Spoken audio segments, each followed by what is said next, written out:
Hey, Sunshine, how are you?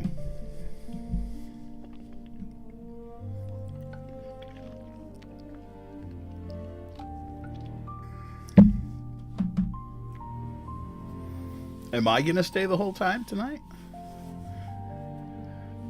Hey, Timothy, how are you? I mean, yeah, I mean, wouldn't it... I don't know how I couldn't stay for the whole time. I mean, if I end the live, that I was there the whole time. Hey, Amy, how are you? I'm gonna be here for the full 2 hours tonight, and I don't know. You know, we might go a little long. Depends on how much is left when we get towards the end of the night. And if everybody wants to stick around, I might just finish it. If there isn't a whole lot left. Otherwise, we'll finish it on Wednesday.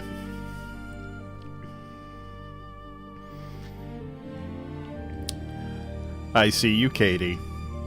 Welcome. Extremely pedantic. It's been one of those days where I'm like, you know, just... yeah, I got an email from TikTok today with, hey, here's some new posts from people that you might know. And I'm like, oh, yeah, one of them is an ex-girlfriend that blocked me. Hey, Kimberly, how are you? Linda, hello.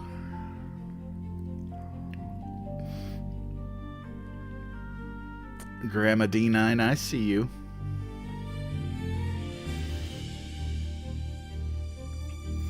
And I'm just like, yeah, I don't need to see that right now. Not today. Well, hello, South Texas. Hello from Western New York.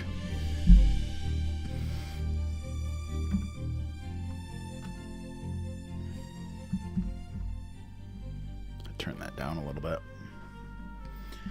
How is everybody doing tonight?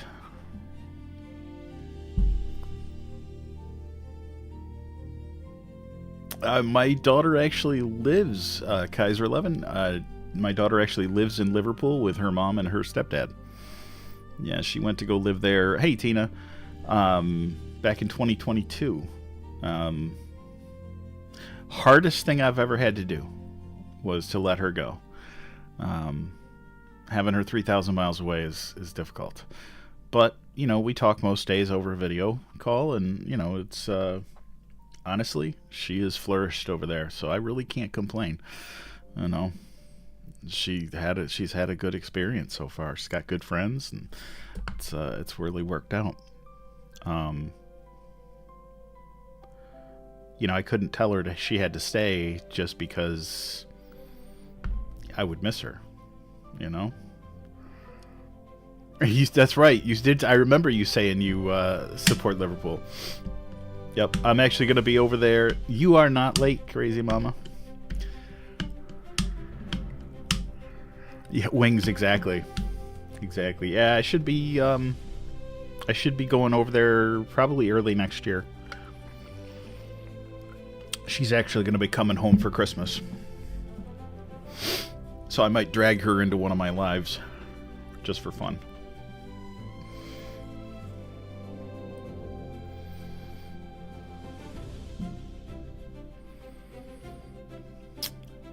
Well, I hope everybody's got your tissues, because we are going to we're going to hit that part of the book.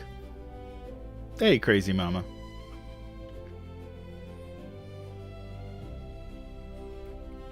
Well, there are a bunch of people that come in here regularly that live in the UK. So, if I go over there, I'm going to be there for at least a week. So I could probably see where everybody is and maybe have a little UK meetup.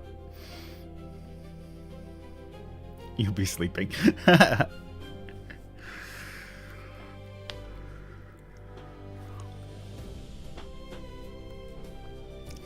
I'm hoping next year to do a bunch of traveling. Well, thank you, Katie. I'm hoping to do a bunch of traveling next year. I've got because of this crazy app, I have friends all over the United States, and what I would love to do is actually rent an RV or buy an RV and just drive across, UK PapaCon. Oh, good God.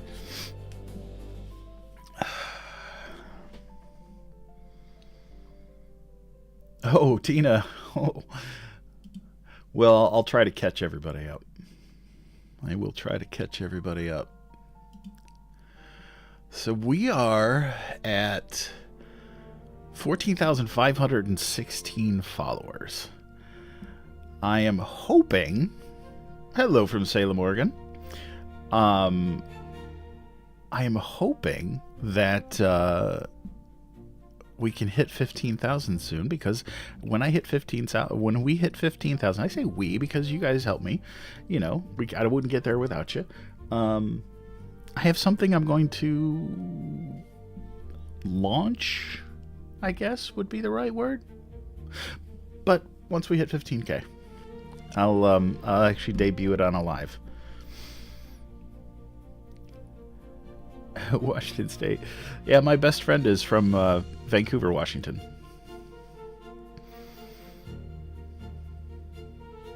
Oh, crazy mama, I hope everything works out okay.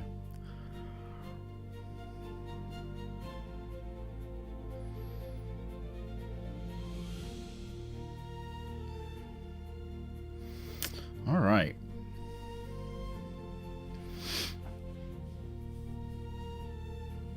Waiting is the hard part. Nightshade, hello, welcome in. His heart. Oh boy, yeah. I mean, I feel that my daughter, who's over in the UK, has they discovered a heart issue with her. So fingers crossed she won't need surgery. But yeah, well, I hope everything works out. Keep us posted, please. Hello from Ohio.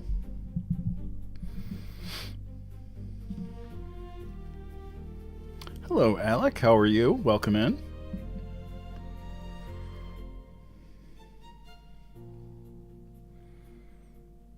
All right, we're going to wait 2 more minutes, and then we'll get started. It's going, Alec. It's going. As my grandfather used to say, as long as the ground is under my feet and not 6 feet over my head, I'm not doing too bad. Greetings, Mr. Voice God. How are you this evening, sir?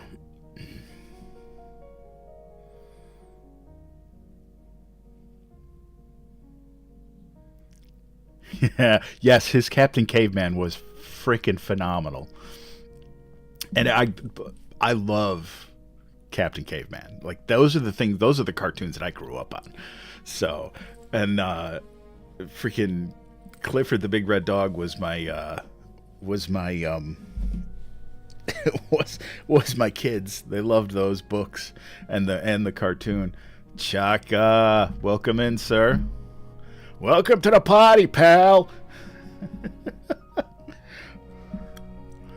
If you haven't seen Voice God's video with the dark version of the Great Gazoo from the Flintstones, you really need to go watch it because it is fantastic. Well, thank you, Jasmine. I appreciate that.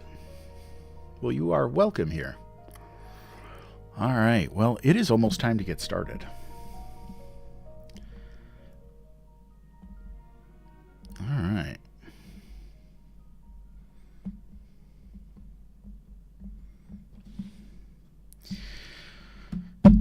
Well, Good evening, everyone, and welcome to Storytime with UndeadPapa.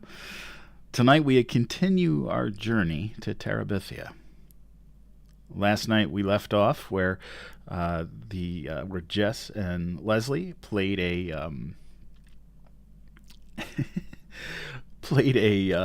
prank on their bully, and we'll see what happens from there.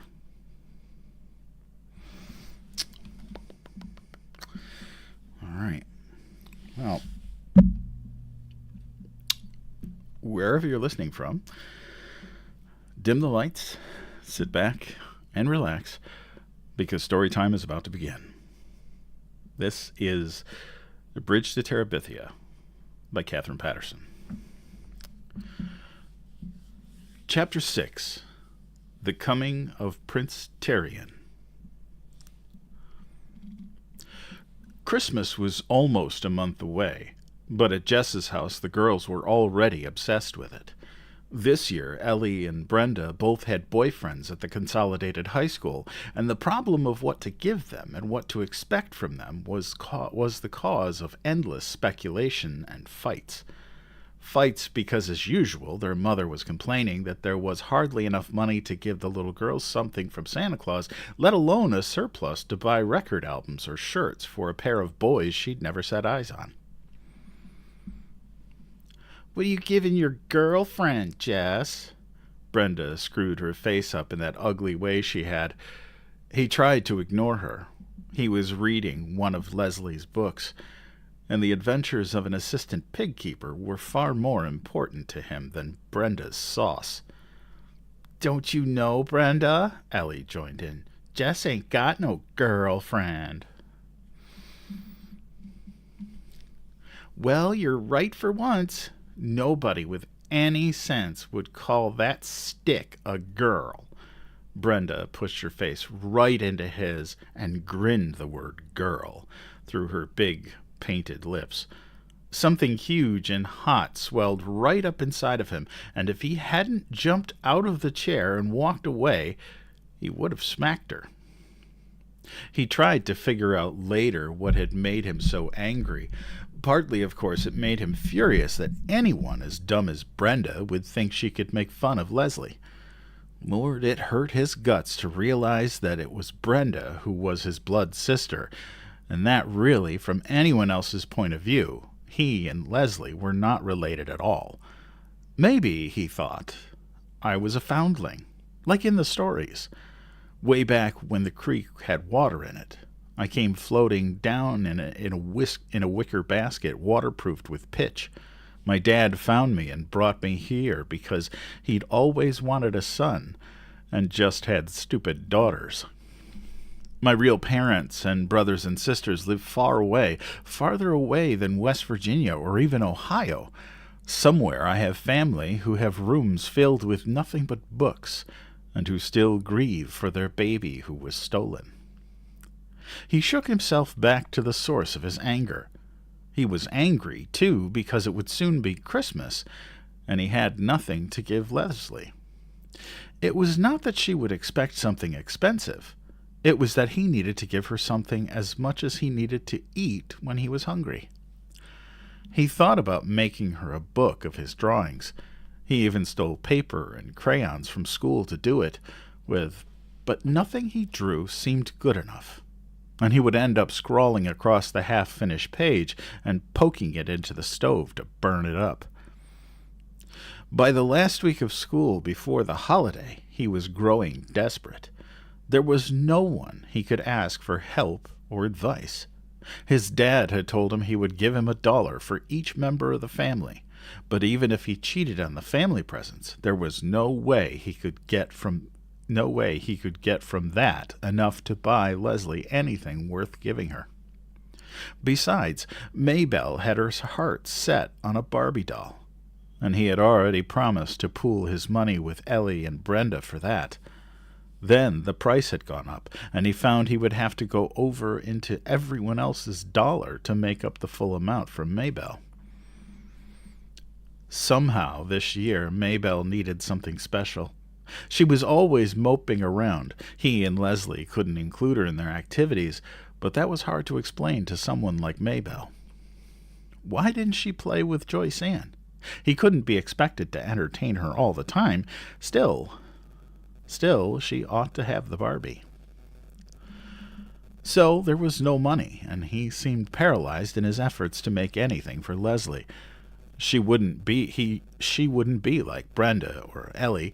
She wouldn't laugh at him no matter what he gave her, but for his own sake, he had to give her something that he could be proud of. If he had the money, he'd buy her a TV, one of those tiny Japanese ones that she could keep in her own room without bothering Judy and Bill. It didn't seem fair with all their money that they'd gotten rid of the TV. It wasn't as if Leslie would watch the way Brenda did, with her mouth open and her eyes bulging like a goldfish hour after hour. But every once in a while, a person liked to watch. At least if she had one, it would be one less thing for the kids at school to sneer about.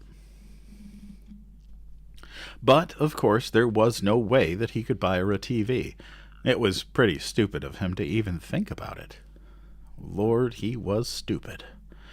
He gazed miserably out the window of the school bus. It was a wonder somebody like Leslie would even give him the time of day. It was because there was no one else. If she had found anyone else at that dumb school, he was so stupid he had almost gone straight past the sign without catching on. But something in a corner of his head clicked, and he jumped up, pushing past Leslie and Maybelle.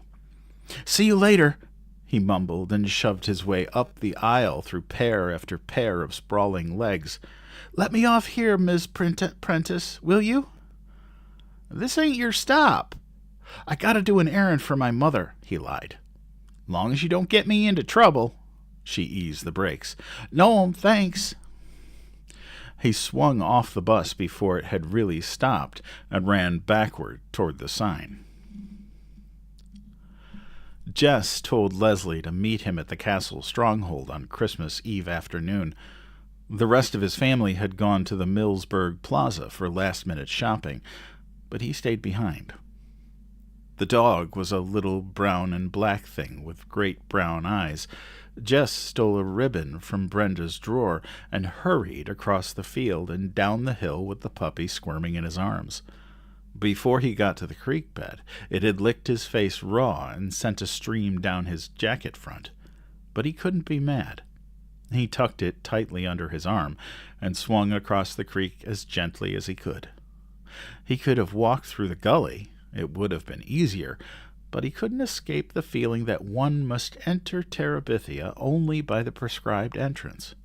He couldn't let the puppy break the rules. It might mean bad luck for both of them. At the stronghold, he tied the ribbon around the puppy's neck, laughing as it backed out of the loop and chewed at the ends of the ribbon. It was a clever, lively little thing, a present Jess could be proud of. There was no mistaking the delight in Leslie's eyes. She dropped to her knees on the cold ground, picked up the puppy, and held it close to her face. "Watch it," Jess cautioned. "It sprays worse than a water pistol." Leslie moved it out of the way. "Is it male or female?" Once in a rare while there was something he could teach Leslie. "Boy," he said happily. "Then we'll name him Prince Tyrion and make him the guardian of Terabithia." She put the puppy down and got to her feet. "Where are you going?" "To the Grove of the Pines," she answered. "This is a time of greatest joy." Later that afternoon, Leslie gave Jess his present. It was a box of watercolors with 24 tubes of color and 3 brushes and a pad of heavy art paper. "Lord," he said, "thank you." He tried to think of a far better way to say it, but he couldn't. "Thank you," he repeated. "It's not a great present like yours," she said humbly, "but I hope you'll like it." He wanted to tell her how proud and good she made him feel, that the rest of Christmas didn't matter because today had been so good. but the words he needed weren't there. "Oh, yeah," he said, and then got up on his knees and began to bark at Prince Terrian. The puppy raced around him in circles, yelping with delight. Leslie began to laugh. It egged Jess on. Everything the dog did, he imitated, flopping down at last with his tongue lolling out. Leslie was laughing so hard she had trouble getting the words out. You're crazy. How will we teach him to be a noble guardian? You're turning him into a clown." "Roof!" wailed Prince Terrian, rolling his eyes skyward. Jess and Leslie both collapsed. They were in pain from the laughter. "Maybe," said Leslie at last, "we'd better make him court jester."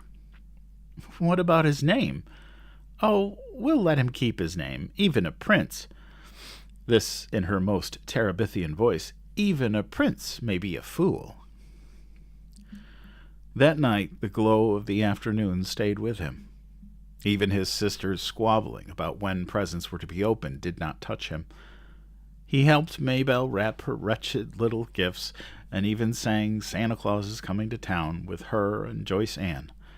Then Joyce Ann cried because they had no fireplace and Santa wouldn't be able to find the way, and suddenly he felt sorry for her going to Millsburg Plaza and seeing all the things and hoping that some guy in a red suit would give her all her dreams.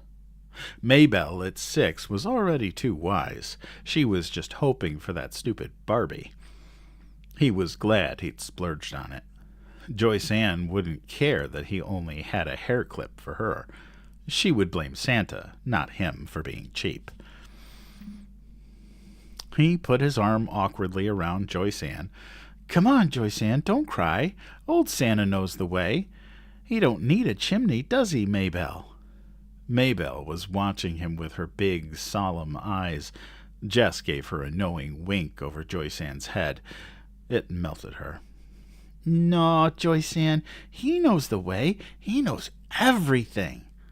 She squinched up her right cheek in a vain effort to return his wink. She was a good kid. He really liked old Maybelle. The next morning he helped her dress and undress her Barbie at least 30 times, slithering the skinny dress over the doll's head and arms, and snapping the tiny fasteners was more than her chubby 6-year-old fingers could manage. He had received a racing car set, which he tried to run to please his father. It wasn't one of these big sets that they advertised on TV, but it was electric, and he knew his dad had put more money into it than he should have. But the silly cars kept falling off at the curves until his father was cursing at them with impatience.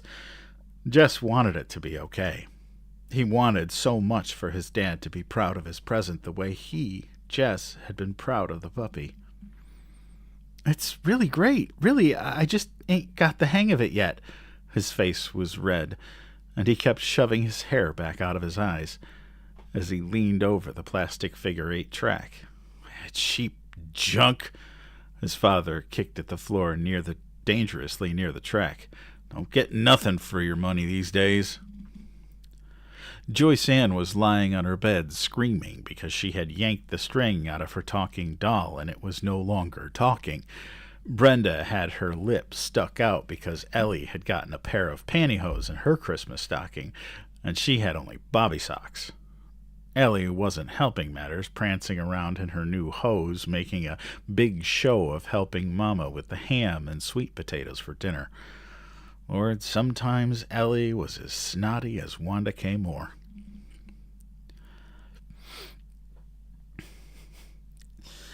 "Jesse Oliver Aarons, Jr., if you can stop playing with those fool cars long enough to milk the cow, I'd be most appreciative. Miss Bessie don't take no holiday, even if you do."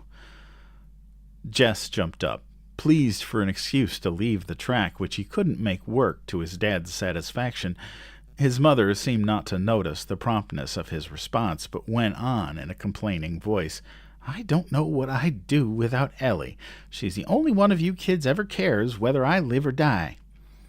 Ellie smiled like a plastic angel, first at Jess, then at Brenda, who glared back. Leslie must have been watching for him, because as soon as he started across the yard, he could see her running out of the old Perkins place, the puppy half tripping her as it chased circles around her. They met at Miss Bessie's shed. "I thought you'd never come out this morning." "Yeah, well, Christmas, you know." Prince Terrian began to snap at Miss Bessie's hooves. She stamped in annoyance. Leslie picked him up so Jess could milk. The puppy squirmed and licked, making it almost impossible for her to talk. She giggled happily. "Dumb dog," she said proudly. Yeah, it felt like Christmas again.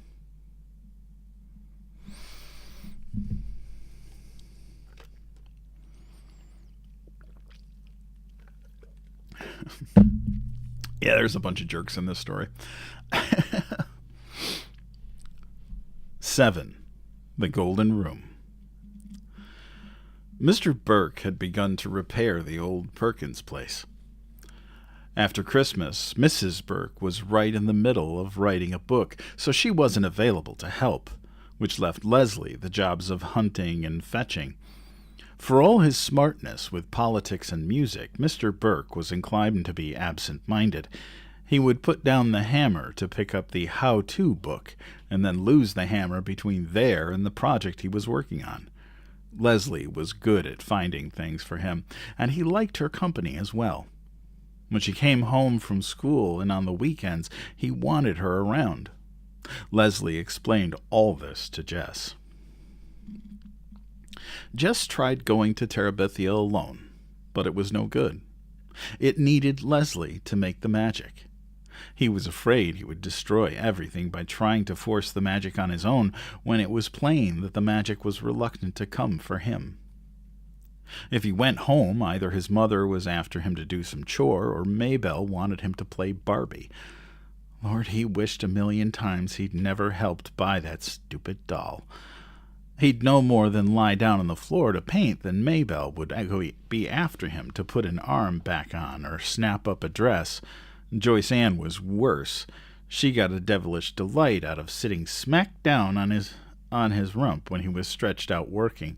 If he yelled at her to get the heck off him, she'd stick her index finger in the corner of her mouth and holler, which would, of course, crank up his mother.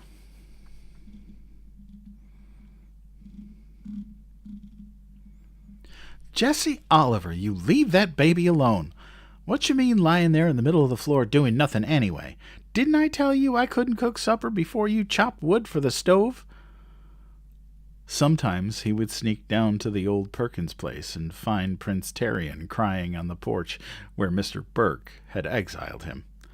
You couldn't blame the man. No one could get anything done with that animal grabbing his hand or jumping up to lick his face.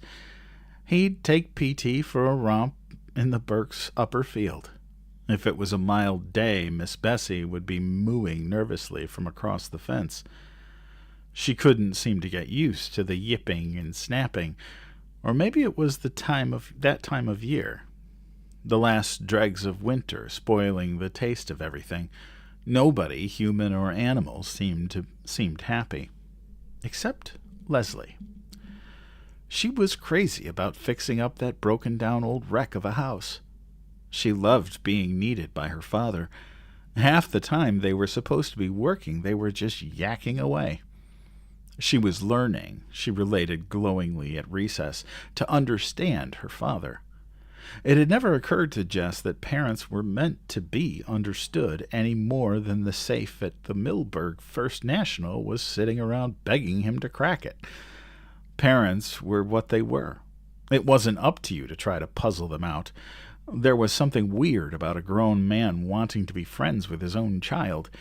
He ought to have friends his own age, and let her have hers. Jess's feelings about Leslie's father poked up like a canker sore. You keep biting it, and it gets bigger and worse instead of better. You spend a lot of time trying to keep your teeth away from it. Then, sure as Christmas, you forget the silly thing and chomp right down on it. Lord, that man got in his way. Even poisoned what time he did have with Leslie. She'd be sitting there bubbling away at recess, and it would all be almost like the old times. Then, without warning, she'd say, "Bill thinks so, and so," chomp, right down on the old sore.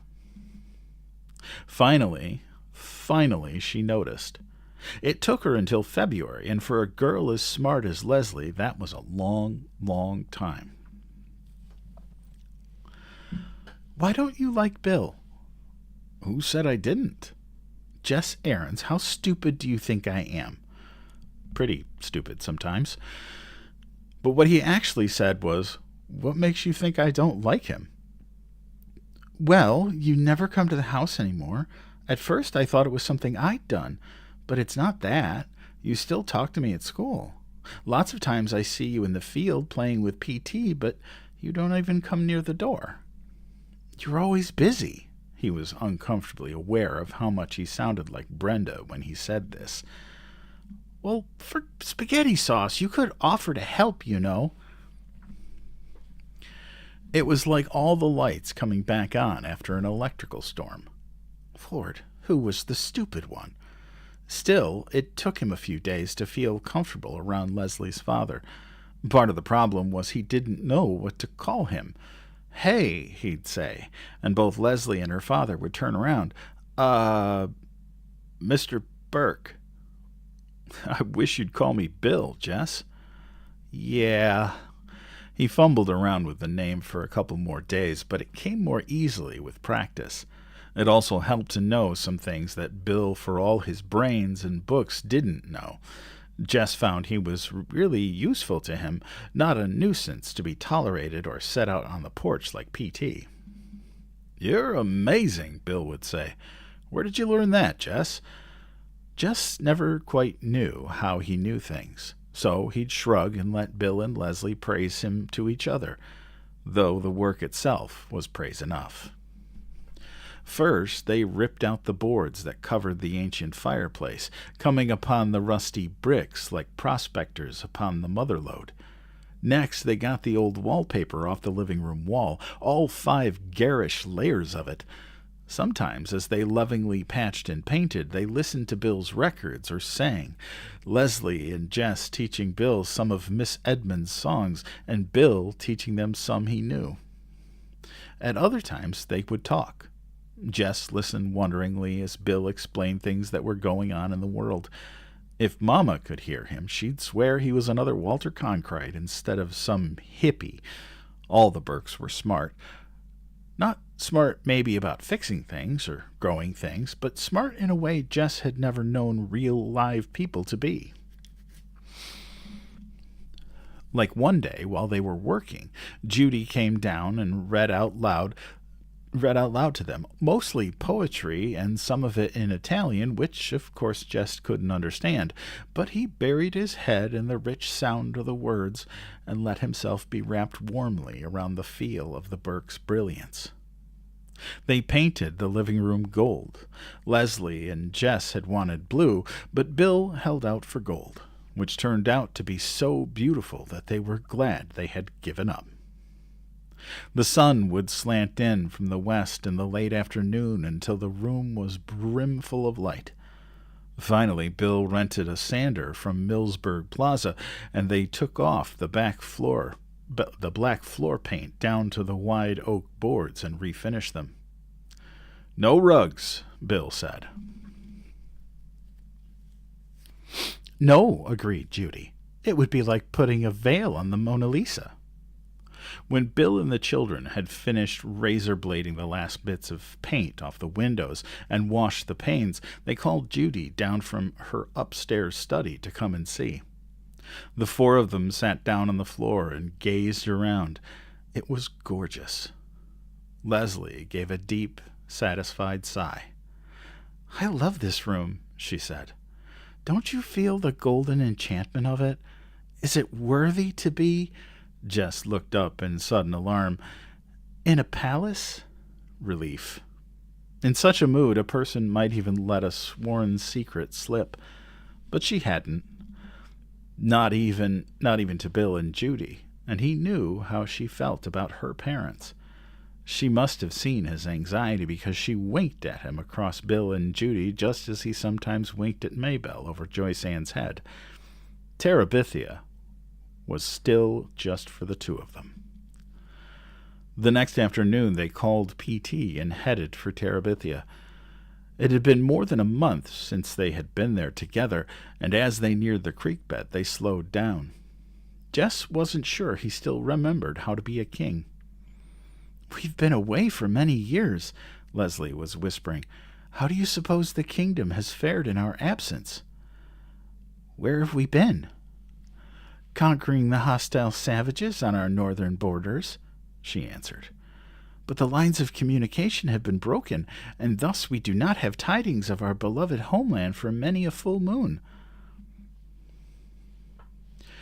How was that for regular queen talk? Jess wished he could match it. "You think anything bad has happened?" "We must have courage, my king. It may indeed be so." They swung silently across the creek bed. On the farther bank, Leslie picked up 2 sticks. "Thy sword, sire," she whispered. Jess nodded. They hunched down and crept toward the stronghold like police detectives on TV. "Hey, Queen, watch out! Behind you!" Leslie whirled and began to duel the imaginary foe. Then more came rushing upon them, and the shouts of the battle rang through Terabithia. The guardian of the realm raced about in happy puppy circles, too young as yet to comprehend the danger that surrounded them all. "They have sounded the retreat!" the brave queen cried. "Yay! Drive them out utterly, so they may never return and prey upon our people." Out you go, out, out, all the way to the creek bed. They forced the enemy back, sweating under their winter jackets. At last, Terabithia is free once more. The king sat down on a log and wiped his face, but the queen did not let him rest long. "Sire, we must go at once to the Grove of the Pines and give thanks for our victory." Jess followed her into the grove, where they stood silently in the dim light. "Who do we thank?" he whispered. The question flickered across her face. "Oh, God," she began. She was more at home with magic than religion. "Oh, spirits of the grove. Thy right arm has given us victory." He couldn't remember where he'd heard that one, but it seemed to fit. Leslie gave him a look of approval. She took up the words. "Now grant protection to Terabithia, to all its people, and to us, its rulers." "Aroo!" Jess tried hard not to smile. "And to its puppy dog." "And to Prince Tyrion, its garden and jester. Amen. Amen." They both managed somehow to keep the giggles buttoned in until they got out of the sacred place. A few days after the encounter with the enemies of Terabithia, they had an encounter of a different sort at school. Leslie came out at recess to tell Jess that she had started in the girls' room only to be stopped by the sound of crying from one of the stalls. She lowered her voice. "This sounds crazy," she said, "but from the feet, I'm sure it's Janice Avery in there." "You're kidding." The picture of Janice Avery crying on the toilet seat was too much for Jess to imagine. "Well, she's the only one in school that has Willard Hughes' name crossed out on her sneakers. Besides, the smoke is so thick in there you need a gas mask." "Are you sure she was crying?" "Jess Aarons, I can tell if somebody's crying or not."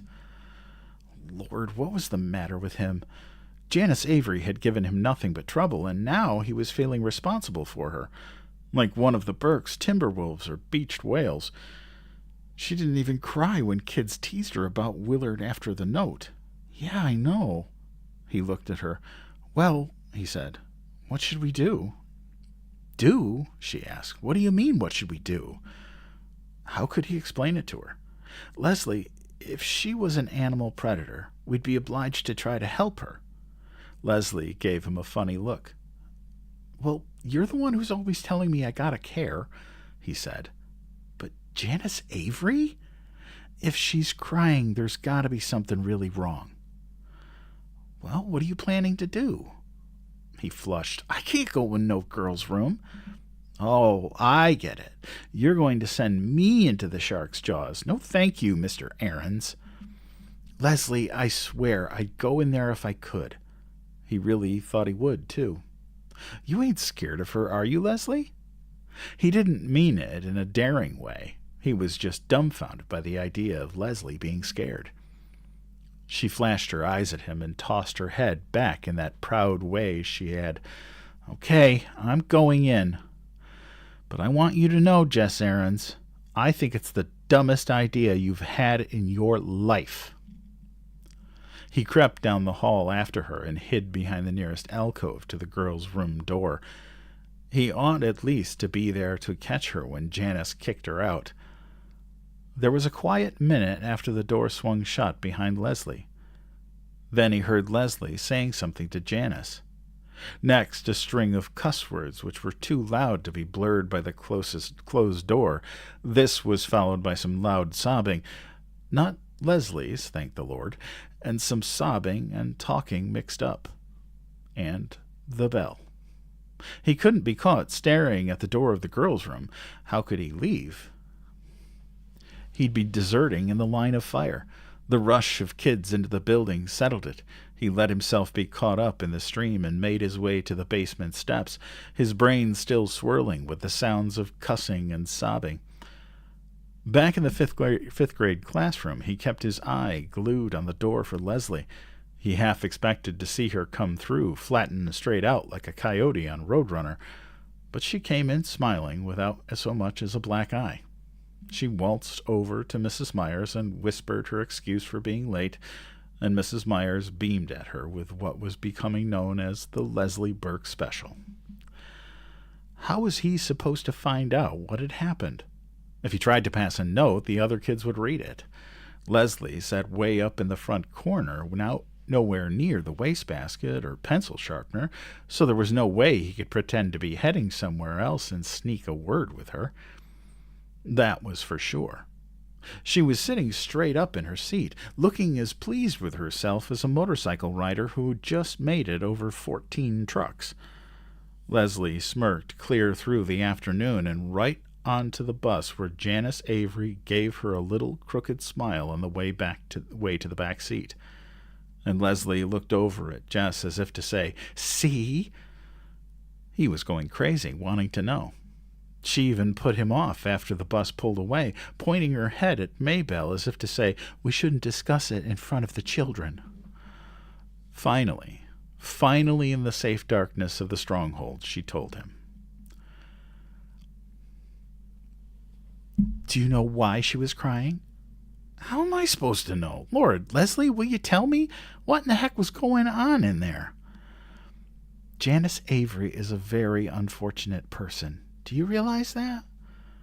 What was she crying about, for heaven's sake? It's a very complicated situation. I can understand now why Janice has so many problems relating to people. Will you tell me what happened before I have a hernia? Did you know her father beats her? Lots of kids' fathers beat them. Will you get on with it? No, I mean really beats her. The kind of beatings they take people to jail for in Arlington. She shook her head in disbelief. You can't imagine. Is that why she was crying? Just because her father beats her? Oh no, she gets beaten up all the time. She wouldn't cry at school about it. Then what was she crying for? Well, Lord, Leslie was loving this. She'd string him out forever. Well, today she was so mad at her father that she told her so-called friends, Wilma and Bobby Sue, about it. Yeah? And those two... She looked for a word vile enough to describe Janice Avery's friends and found none. Those two girls blabbed it all over the 7th grade. Pity for Janice Avery swept across him. Even the teacher knows about it. Boy, The word came out like a sigh. There was a rule at Lark Creek more important than anything Mr. Turner made up and fussed about. That was the rule that you never mixed up troubles at home with life at school. When parents were poor or ignorant or mean or even just didn't believe in having a TV set, it was up to their kids to protect them. By tomorrow, every kid and teacher in Lark Creek Elementary would be talking in half snickers about Janice Avery's daddy. It didn't matter if their own fathers were in the state hospital or federal prison. They hadn't betrayed theirs, and Janice had. Do you know what else? What? I told Janice about not having a TV and everyone laughing. I told her I understood what it was like to have everyone think I was weird. What did she say to that? She knew I was telling the truth. She even asked me for advice as if I was Dear Abby. Yeah? I told her just to pretend she didn't know what on earth Wilma and Bobby Sue had said or where they had got such a crazy story, and everybody would forget about it in a week. She leaned forward, suddenly anxious. Do you think that was good advice? Lord, how should I know? Make her feel better? I think so. She seemed to feel a lot better. Well, it was great advice then. She leaned back, happy and relaxed. Know what, Jess? What? Thanks to you, I think I now have 1.5 friends at Lark Creek School. It hurt him for it to mean so much to Leslie to have friends. When would she learn they weren't worth her trouble? Oh, you got more friends than that. Nope, 1.5. Monster Mouth Myers doesn't count. There, in their secret place, his feelings bubbled inside him like a stew on the back of the stove. Some sad for her and her lonesomeness, but chunks of happiness, too. To be able to be Leslie's one whole friend in the world as she was his, he couldn't help being satisfied about that. That night, as he started to get into bed, leaving the light off so as not to wake the little girls, he was surprised by Maybelle's shrill little, Jess? How come you still awake? Jess, I know where you and Leslie go to hide. What do you mean? I followed you. He was at her bedside in one leap. You ain't supposed to follow me. How come?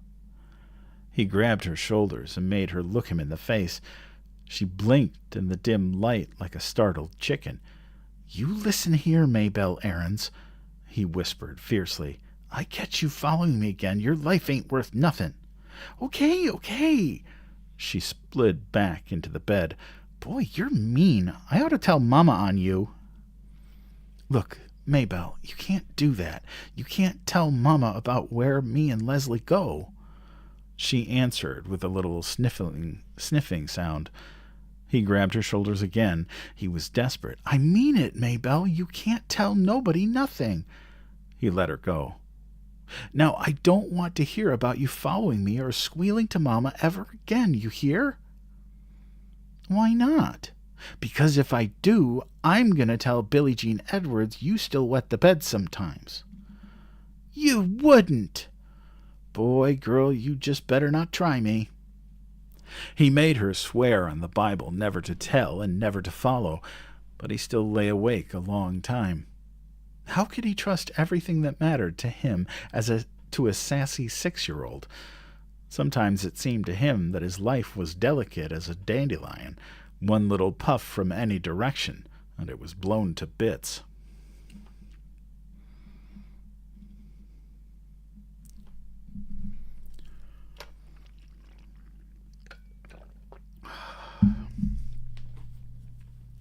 Even though it was Chapter 8, Easter.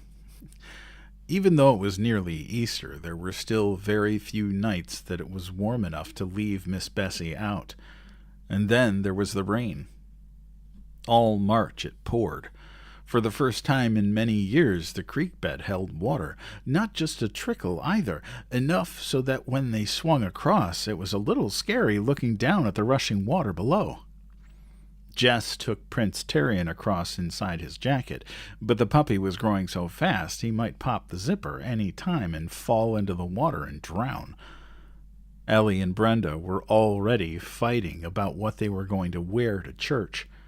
Since Mama got mad at the preacher 3 years back, Easter was the only time in the year that the Aarons went to church, and it was a big deal.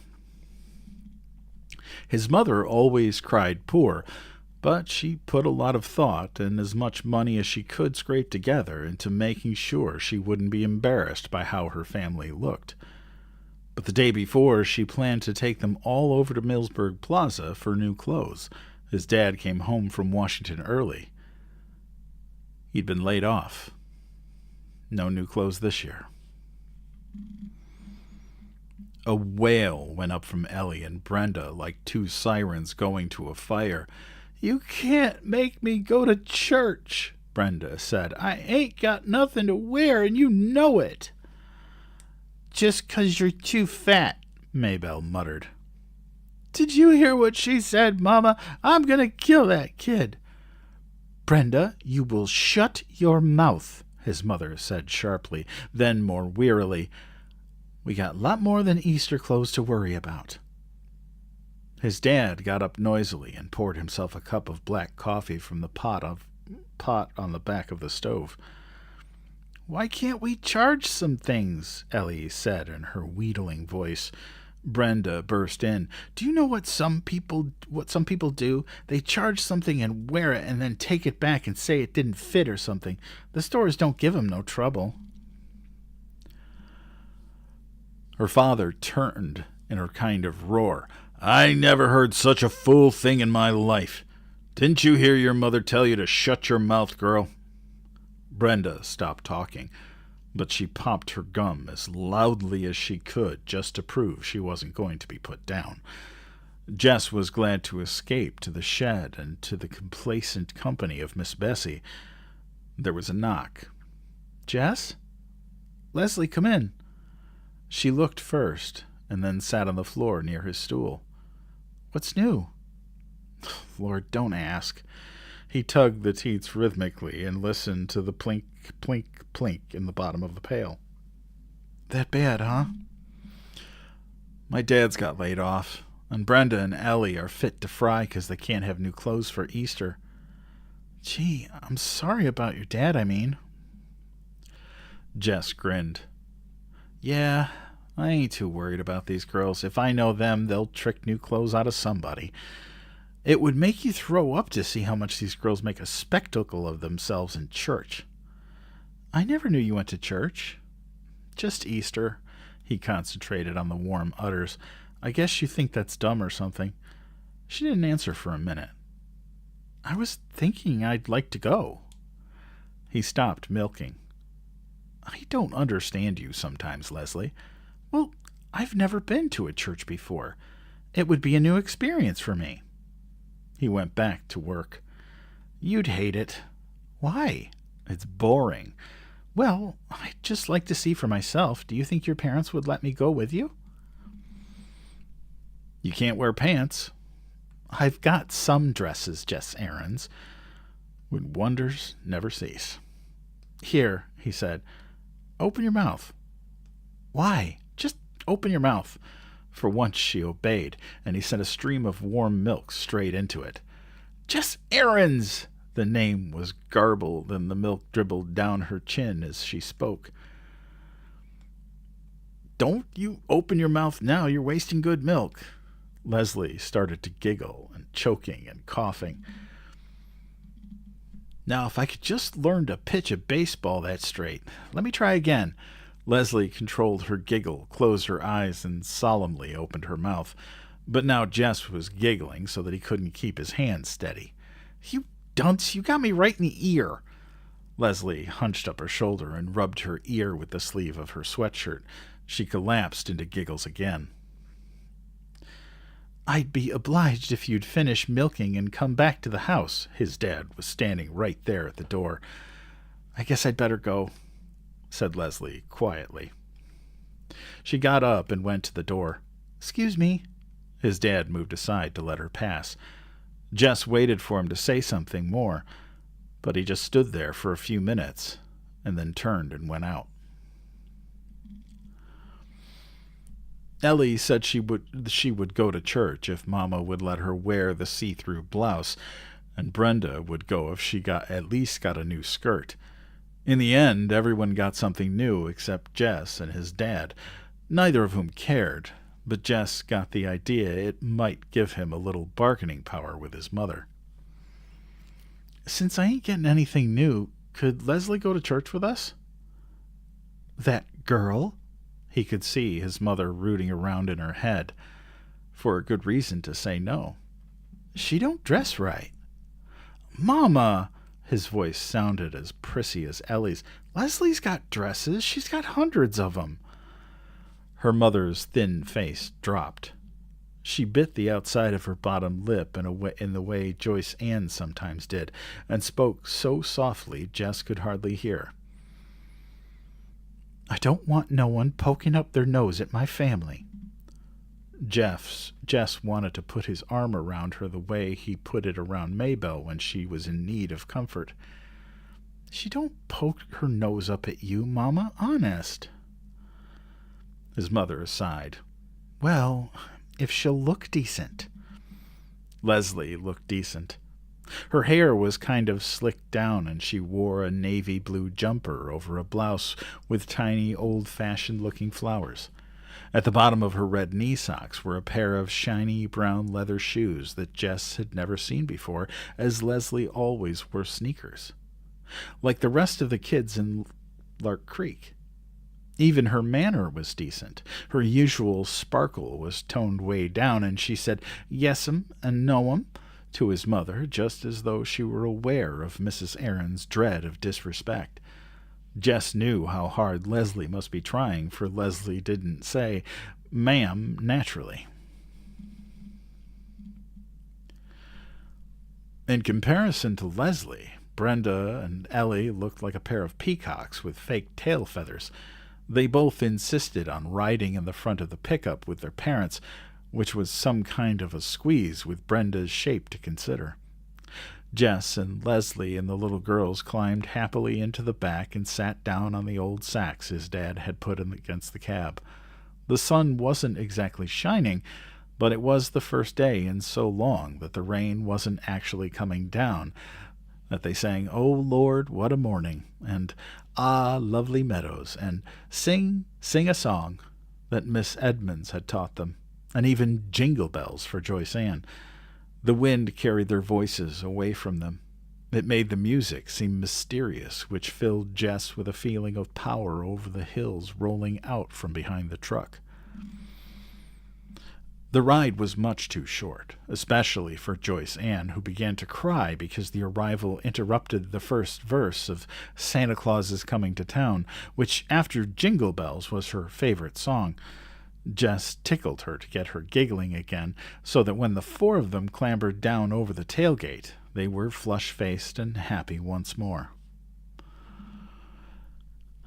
They were a little late, which didn't bother Ellie and Brenda, for it meant that they got to flounce down the entire length of the aisle to the first pew, making sure that every eye in the church was on them, and every expression of every eye a jealous one.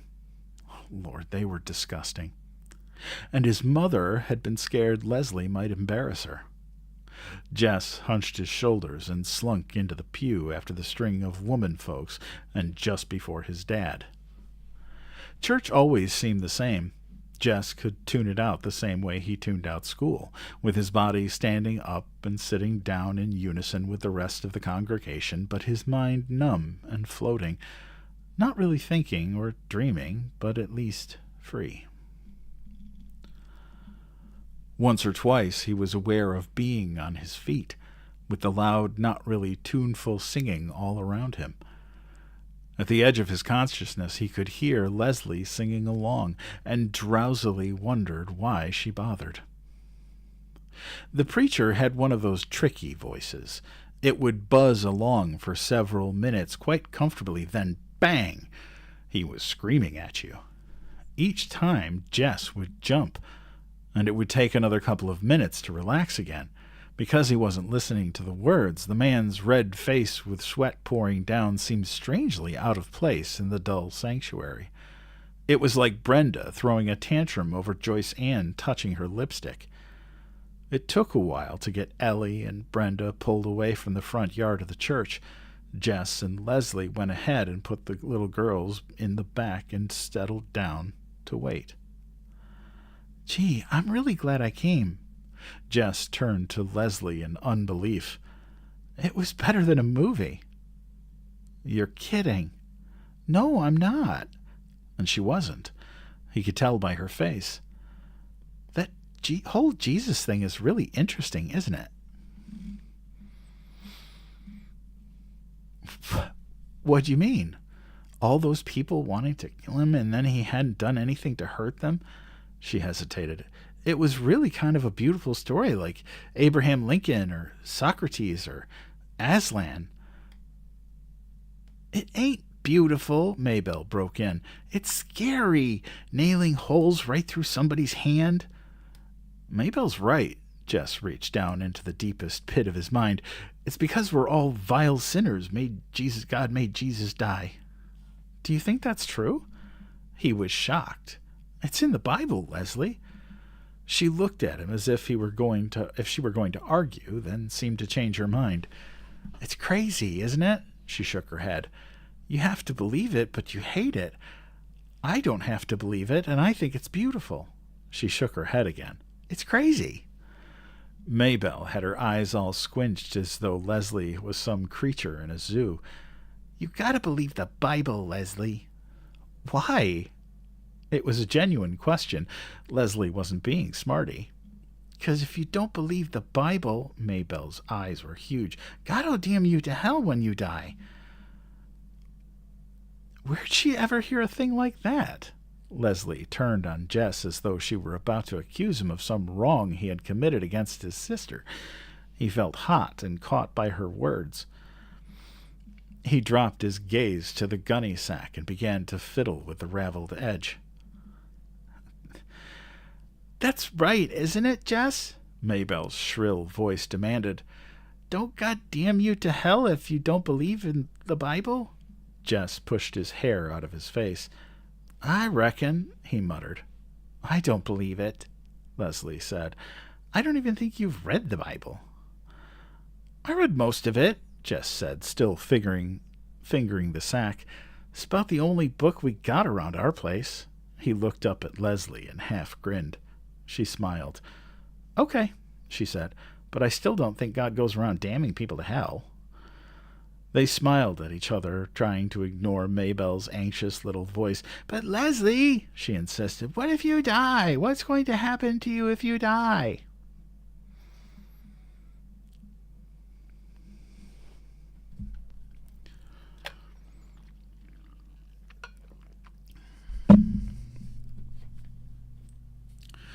(9) The Evil Spell. On Easter Monday, the rain began again in earnest. It was as though the elements were conspiring to ruin their short week of freedom. Jess and Leslie sat cross-legged on the porch at the Burkes, watching the wheels of a passing truck shoot huge sprays of muddy water to its rear. "That ain't no 55 miles per hour, Jess muttered. Just then something came out of the window of the cab. Leslie jumped to her feet. "Litter bug!" she screamed after the already disappearing taillights. Jess stood up too. "What do you want to do?" "What I want to do is go to Terabithia," she said, looking out mournfully at the pouring rain. "Heck, let's go," he said. "Okay," she said, suddenly brightening. "Why not?" She got her boots and raincoat and considered the umbrella. "Do you think we could swing across holding the umbrella?" He shook his head. "Nah. We better stop by your house and get your boots and things." He shrugged. "I don't have nothing that fits. I'll just go like this." "I'll get you an old raincoat of Bill's." She started up the stairs. Judy appeared in the hallway. "What are you kids doing?" It was the same words that Jess's mother might have used, but it didn't come out the same way. Judy's eyes were kind of fuzzed over as she spoke, and her voice sounded as though it were being broadcast from miles away. "We didn't mean to bother you, Judy." "That's all right. I'm stuck right now. Might as well stop. Have you had any lunch?" "It's all right, Judy. We can get something ourselves." Judy's eyes focused slightly. "You got your boots on."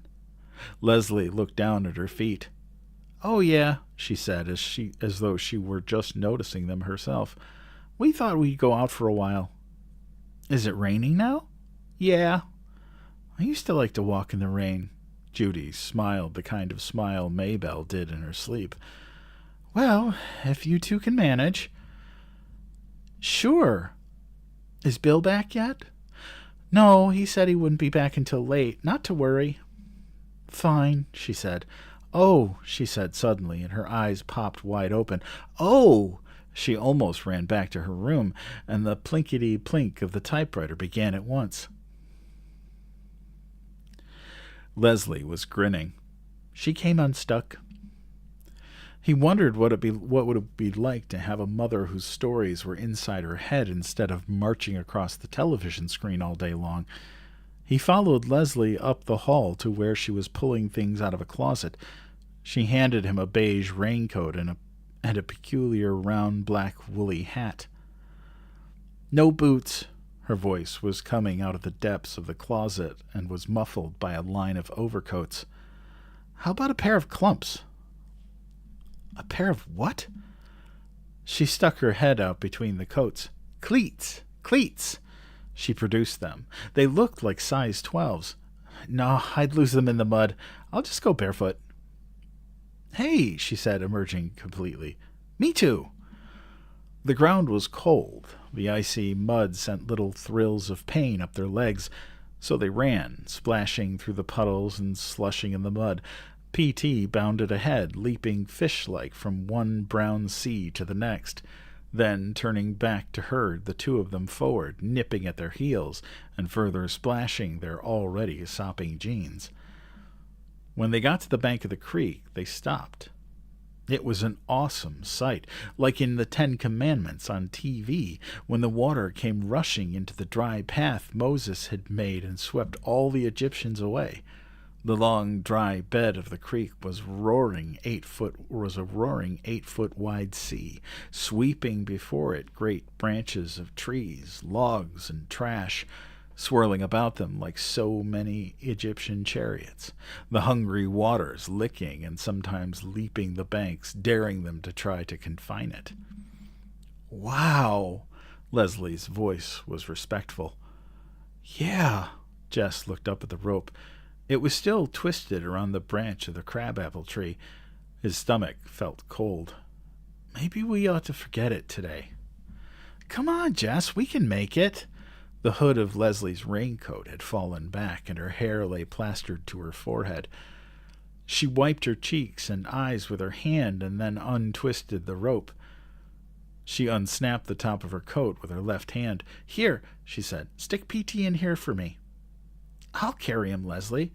With that raincoat, he'll slip right out the bottom." She was impatient to be gone, so Jess scooped up the sodden dog and shoved him rear first into the cave of Leslie's raincoat. "You gotta hold his rear with your left arm and swing with your right, you know." I know. She moved backward to get a running start. "Hold tight." "Good gosh, Jess." He shut his mouth. He wanted to shut his eyes, too, but he forced himself to watch her run back, race for the bank, leap, swing, and jump off, landing gracefully on her feet on the far side. "Catch!"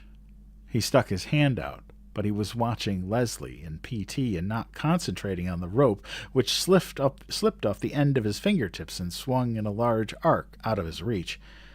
He jumped and grabbed it, and shutting his mind to the sound and sight of the water, he ran back and then speeded forward. The cold stream lapped his bare heels momentarily, but then he was into the air above it and falling awkwardly and landing on his bottom.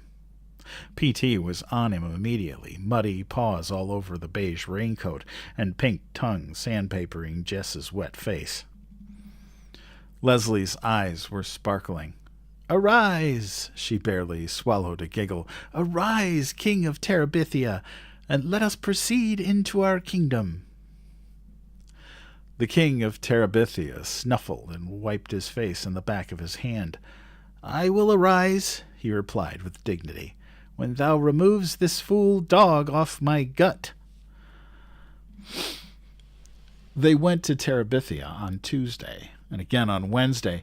The rain continued sporadically, so that by Wednesday the creek had swollen to the trunk of the crabapple tree, and they were running through ankle-deep water to make their flight into Terabithia. And on the opposite bank, Jess was more careful to land on his feet. Sitting in cold, wet breeches for an hour was no fun, even in a magic kingdom. For Jess, the fear of the crossing rose with the height of the creek. Leslie never seemed to hesitate, so Jess could not hang back. But even though he could force his body to follow after, his mind hung back, wanting to cling to the crabapple tree the way Joyce Ann might cling to Mama's skirt. While they were sitting in the castle on Wednesday, it began suddenly to rain so hard that water came through the top of the shack in icy streams.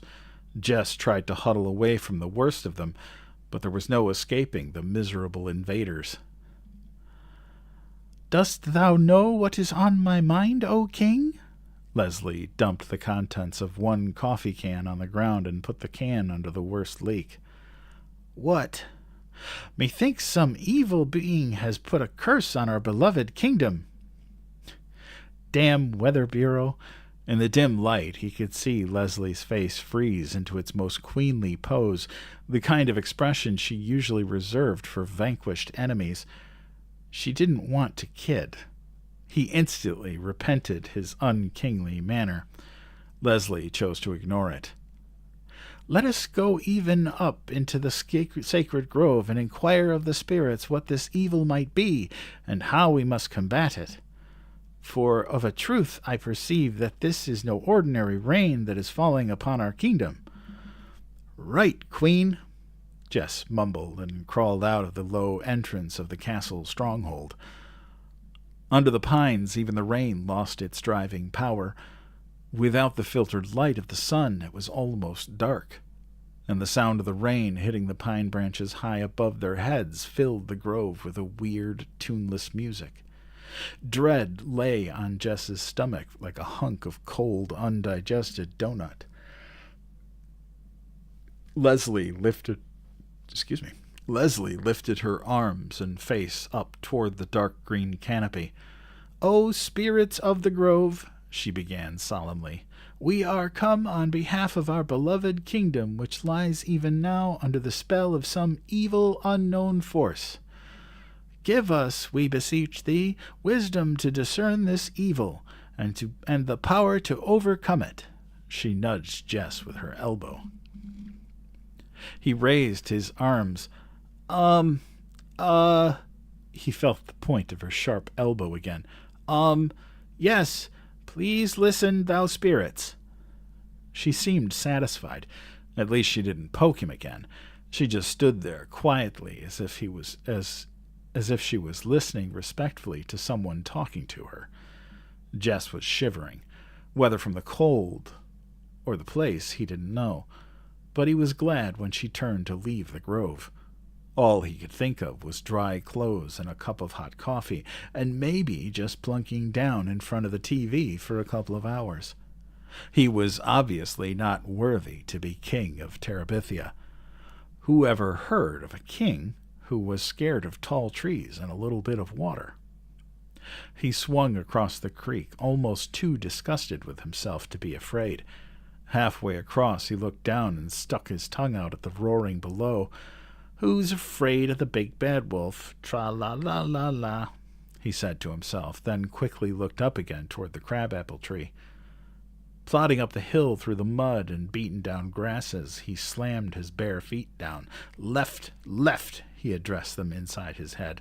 "Left my wife and 49 children without any gingerbread. I think I did right. By my... Why don't we change our clothes and watch TV or something over at your house?" He felt like hugging her. "I'll make us some coffee," he said, joyfully. "Yuck," she said, smiling, and began to run for the old Perkins place. That beautiful, graceful run of hers that neither mud nor water could defeat. It had seemed to Jess when he went to bed Wednesday night that he could relax, that everything was going to be all right. But he awoke in the middle of the night with a horrible realization that it was still raining. He would just have to tell Leslie he wouldn't go to Terabithia. After all, she had told him that when she was working on the house with Bill, and he hadn't questioned her.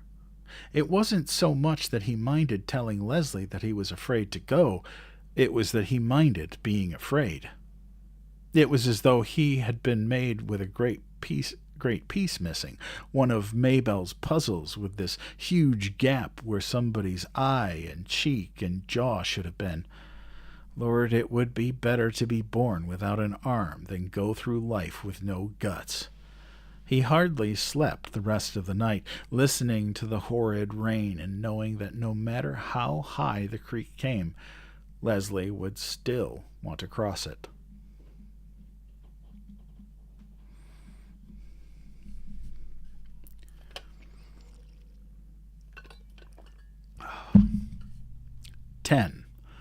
The perfect day. He heard his dad start the pickup. Even though there was no job to go to, he left every morning early to look. Sometimes he just hung around all day at the unemployment office. On lucky days, he got picked up to unload furniture or do cleaning. Jess was awake. He might as well get up. He could milk and feed Miss Bessie and get that over with. He pulled on a t-shirt and overalls over the underwear he slept in. "Where are you going?" "Go back to sleep, Maybelle." "I can't. The rain makes too much noise." "Well, get up then." "Why are you so mean to me?" "Will you shut up, Maybelle? You'll have everyone in the whole house woke up with that big mouth of yours." Joyce Ann would have screamed, but Maybelle made a face. "Oh, come on," he said. "I'm just going to milk Miss Bessie. Then we can go watch cartoons if we keep the sound real low." Maybelle was as scrawny as Brenda was fat. She stood a moment in the middle of the floor in her underwear, her skin white and goosebumpy. Her eyes were still drooped from sleep, and her pale brown hair stuck up all over her head like a squirrel's nest on a winter branch. That's got to be the world's ugliest kid, he thought, looking her over with genuine affection. She threw her jeans into his face. "I'm going to tell Mama." He threw the jeans back at her. "Tell Mama what? How you just stand there staring at me when I ain't got my clothes on?" Lord. She thought he was enjoying it. "Yeah, well," he said, heading for the door so he wouldn't throw anything else at him. "Pretty girl like you, can't hardly help myself." He could hear her giggling as he crossed the kitchen. The shed was filled with Miss Bessie's familiar smell. He clucked her gently over and set his stool at her flank and the pail beneath her speckled udder. The rain pounded on the metal roof of the shed so that the plink of milk in the pail set up a counter-rhythm. If only it would stop raining. He pressed his forehead against Miss Bessie's warm hide. He wondered idly if cows were ever scared, really scared. He had seen Miss Bessie jitter away from PT, but that was different. A yapping puppy at your heels was an immediate threat, but the difference between him and Miss Bessie was that when there was no PT in sight, she was perfectly content, sleepily chewing her cud. She wasn't staring down at the old Perkins place, wondering and worrying. She wasn't standing there on her tippy toes while anxiety ate holes through all her stomachs. He stroked his forehead across her flank and sighed. If there was still water in the creek come summer, he'd ask Leslie to teach him how to swim. "How's that?" he said to himself. "I'll just grab that old terror by the shoulders and shake the daylights out of it. Maybe I'll even learn scuba diving," he shuddered. He may not have been born with guts, but he didn't have to die without them. Hey, maybe you could go down to the medical college and get a gut transplant. No, Doc, I got me a perfectly good heart. What I need is a gut transplant. How about it? He smiled. He'd have to tell Leslie about wanting a gut transplant. It was the kind of nonsense she appreciated. Of course, he broke the rhythm of the milking long enough to shove his hair out of his face. Of course, what I really need is a brain transplant. I know Leslie. I know she's not going to bite my head off for make fun of me if I say I don't want to go across again until the creek's down. All I got to do is say, Leslie, I don't want to go over there today. Just like that. Easy as pie. Leslie, I don't want to go over there today. How come? How come? Because. I called you 3 times already. Maybelle was imitating Ellie's prissiest manner. Called me for what? Some lady wants you on the telephone. I had to get dressed to come get you. He never got phone calls. Leslie had called him exactly once, and Brenda had gone into such a song and dance with her about Jess's getting a call from his sweetheart that Leslie had decided it was simpler to come to the house and get him when she wanted to talk. Sounds kind of like Miss Edmonds. It was Miss Edmonds. Jess? Her voice flowed through the receiver. Miserable weather, isn't it? Yes'm. He was scared to say more for fear she'd hear the shake. I was thinking of driving down to Washington, maybe go to the Smithsonian or the National Gallery. How would you like to keep me company? He broke out in a cold sweat. Jess? He licked his lips and shoved his hair off his face. You still there, Jess? Yes'm. He tried to get a deep breath so he could keep talking. Would you like to go with me? Lord. Yes'm. Do you need to get permission? She asked gently. Yes'm. He had somehow managed to twist himself up in the phone cord. Yes'm, just a minute. He untangled himself, put the phone down quietly, and tiptoed into his parents' room. His mother's back made a long hump under the cotton blanket. He shook her shoulder very gently. Mama? He was almost whispering. He wanted to ask her without really waking her up. She was likely to say no if she woke up and thought about it. She jumped at the sound but relaxed again, not fully awake. Teacher wants me to go to Washington to the Smithsonian. Washington? The syllables were blurred. Yeah, something for school. He stroked her upper arm. Be back before too late, okay? Don't worry, I done the milking. She pulled the blanket to her ears and turned on her stomach. Jess crept back to the phone. It's okay, Miss Edmonds, I can go. Great, I'll pick you up in 20 minutes. Just tell me how to get to your house. As soon as he saw her car turn in, Jess raced out the kitchen door through the rain and met her halfway up the drive.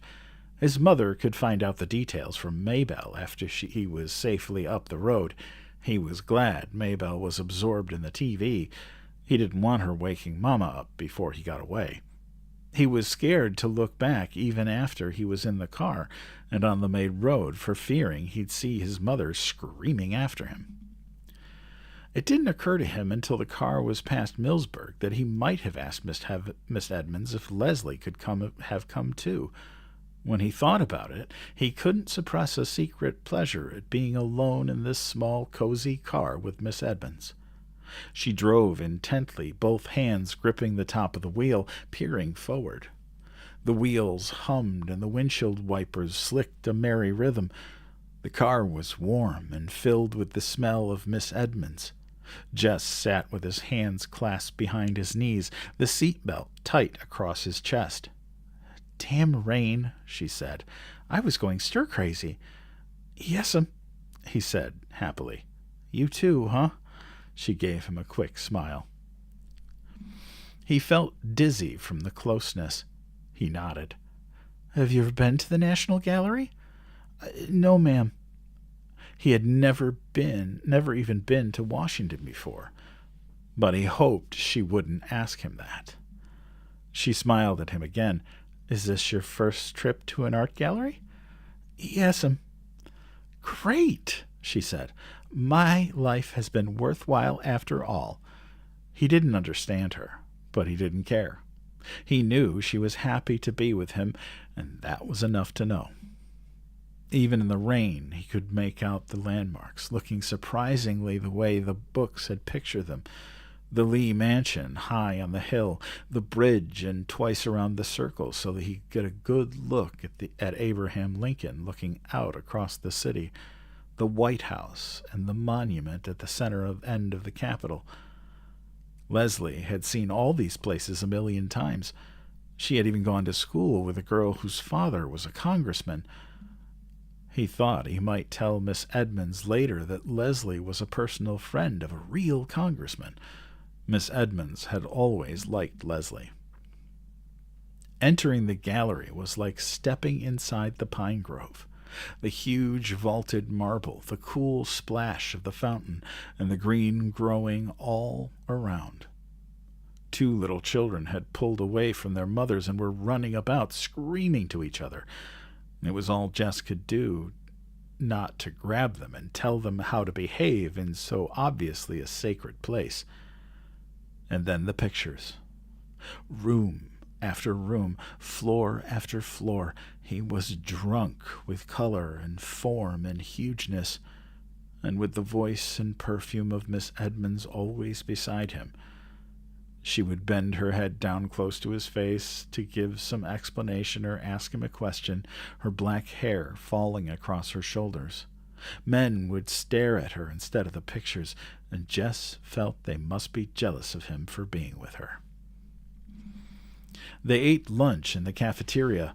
When she mentioned lunch, he realized with horror that he would need money, and he didn't know how to tell her that he hadn't brought any. Didn't have any to bring, for that matter. But before he had time to figure anything out, she said, "Now, I'm not going to have an argument about who's paying. I'm a liberated woman, Jess Aarons. When I invite a man out, I pay." He tried to think of some way to protest without ending up with the bill, but he couldn't, and found himself getting a $3 meal, which was far more than he had meant to have her spend on him. Tomorrow he would check out with Leslie how he should have handled things. After lunch, they trotted through the drizzle to the Smithsonian to see the dinosaurs and the Indians. There they came upon a display case holding a miniature scene of Indians disguised in buffalo skins, scaring a herd of buffalo into stampeding over a cliff to their death, with more Indians waiting below to butcher and skin them. It was a 3-dimensional nightmare version of some of his own drawings. He felt a frightening sense of kinship with it. "Fascinating, isn't it?" Miss Edmonds said, her hair brushing his cheek as she leaned over to look at it. He touched his cheek. "Yes'm." To himself, he said, "I don't think I like it." But he could hardly pull himself away. When they came out of the building, it was into brilliant spring sunshine. Jess blinked his eyes against the glare and the glisten. "Wow," Miss Edmonds said. "A miracle! Behold the sun! I was beginning to think she had gone into a cave and vowed never to return, like the Japanese myth." He felt good again. All the way home in the sunshine, Miss Edmonds told funny stories about going to college one year in Japan, where all the boys had been shorter than she, and she hadn't known how to use the toilets. He relaxed. He had so much to tell Leslie and ask her. It didn't matter how angry his mother was. She'd get over it, and it was worth it. This one perfect day of his life was worth anything he had to pay. One dip in the road before the old Perkins place, he had said, "Just let me out at the road, Miss Edmonds. Don't try to turn in. You might get stuck in the mud." "Okay, Jess," she said, pulled over at his road. "Thank you for a beautiful day." The western sun danced on the windshield, dazzling his eyes. He turned and looked Miss Edmonds full in the face. "No, ma'am." His voice sounded squeaky and strange. He cleared his throat. "No, ma'am. Thank you. Well," he hated to leave without being able to really thank her, but the words were not coming for him now. Later, of course, they would, when he was lying in bed or sitting in the castle. "Well," he opened the door and got out. "See you next Friday." She nodded, smiling. He watched the car go out of sight and then turned and ran with all his might to the house, the joy jiggling inside of him so hard that he wouldn't have been surprised if his feet had just taken off from the ground the way they sometimes did in dreams and floated him right over the roof. He was all the way into the kitchen before he realized that something was wrong. His dad's pickup had been outside the door, but he hadn't taken it in until he came into the room and found them all sitting there. His parents and the little girls at the kitchen table, and Ellie and Brenda on the couch. Not eating. There was no food on the table. Not watching TV. It wasn't even turned on. He stood unmoving for a second while they stared at him. Suddenly, his mother let out a great, shuddering sob. "Oh, my God! Oh, my God!" She said it over and over, her head down in his arms. His father moved to put his arm around her awkwardly, but he didn't take his eyes off Jess. "I told you he'd just gone off somewhere," Maybelle said quietly and stubbornly, as though he had repeated it often and no one had believed her. He squinted his eyes as though trying to peer down a dark drain pipe. He didn't even know what question to ask them. "What?" he tried to begin. Brenda's pouting voice broke in. "Your girlfriend's dead. And Mama thought you was dead, too."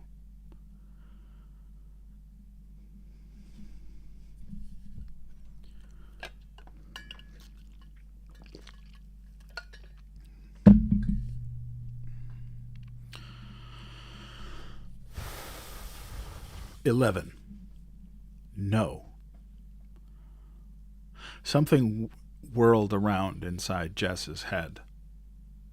He opened his mouth, but it was dry, and no words came out. He jerked his head from one face to the next for someone to help him. Finally, his father spoke, his big, rough hand stroking his wife's hair, and his eyes downcast, watching the motion. "They found the Burke girl this morning down in the creek." "No," he said, finding his voice. "Leslie wouldn't drown. She could swim real good."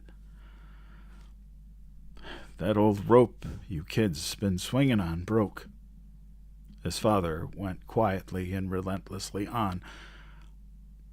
"They think she must have hit her head on something when she fell." "No," he shook his head. "No." His father looked up. "I'm real sorry, boy." "No!" Jess was yelling now. "I don't believe you. You're lying to me." He looked around again, wildly, for someone to agree, but they all had their heads down except Maybelle, whose eyes were wide with terror. "But Leslie, what if you die?" "No," he said straight at Maybelle. "It's a lie. Leslie ain't dead." He turned round and ran out the door, letting the screen bang sharply against the house. He ran down the gravel to the main road, then started running west away from Washington and Millsburg and the old Perkins place. An approaching car beeped, and swerved and beeped again, but he hardly noticed.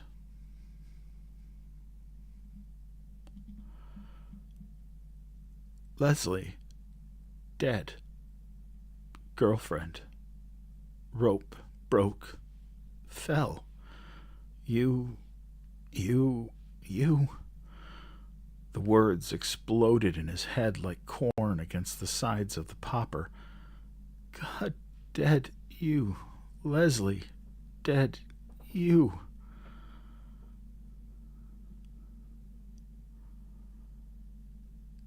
He ran until he was stumbling, but he kept on, afraid to stop, knowing somehow that running was the only thing that could help, that could keep Leslie from being dead. It was up to him. He had to keep going. Behind him came the barripity of the pickup, but he couldn't turn around. He tried to run faster, but his father passed him and stopped the pickup just ahead, then jumped out and ran back.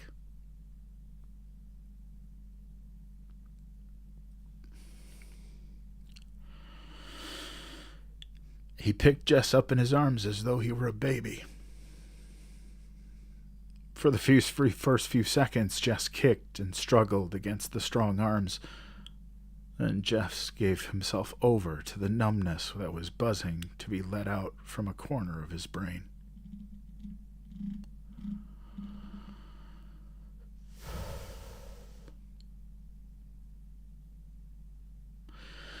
He leaned his weight upon the door of the pickup and let his head thud against the window. His father drove stiffly without speaking, though once he cleared his throat as though he were going to say something, but he glanced at Jess and closed his mouth.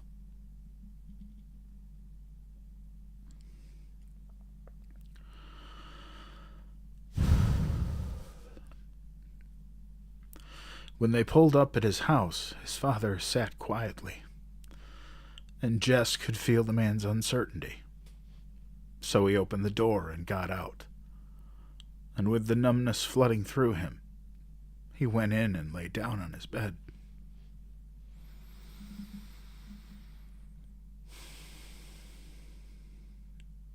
He was awake, jerked suddenly into consciousness in the black stillness of the house.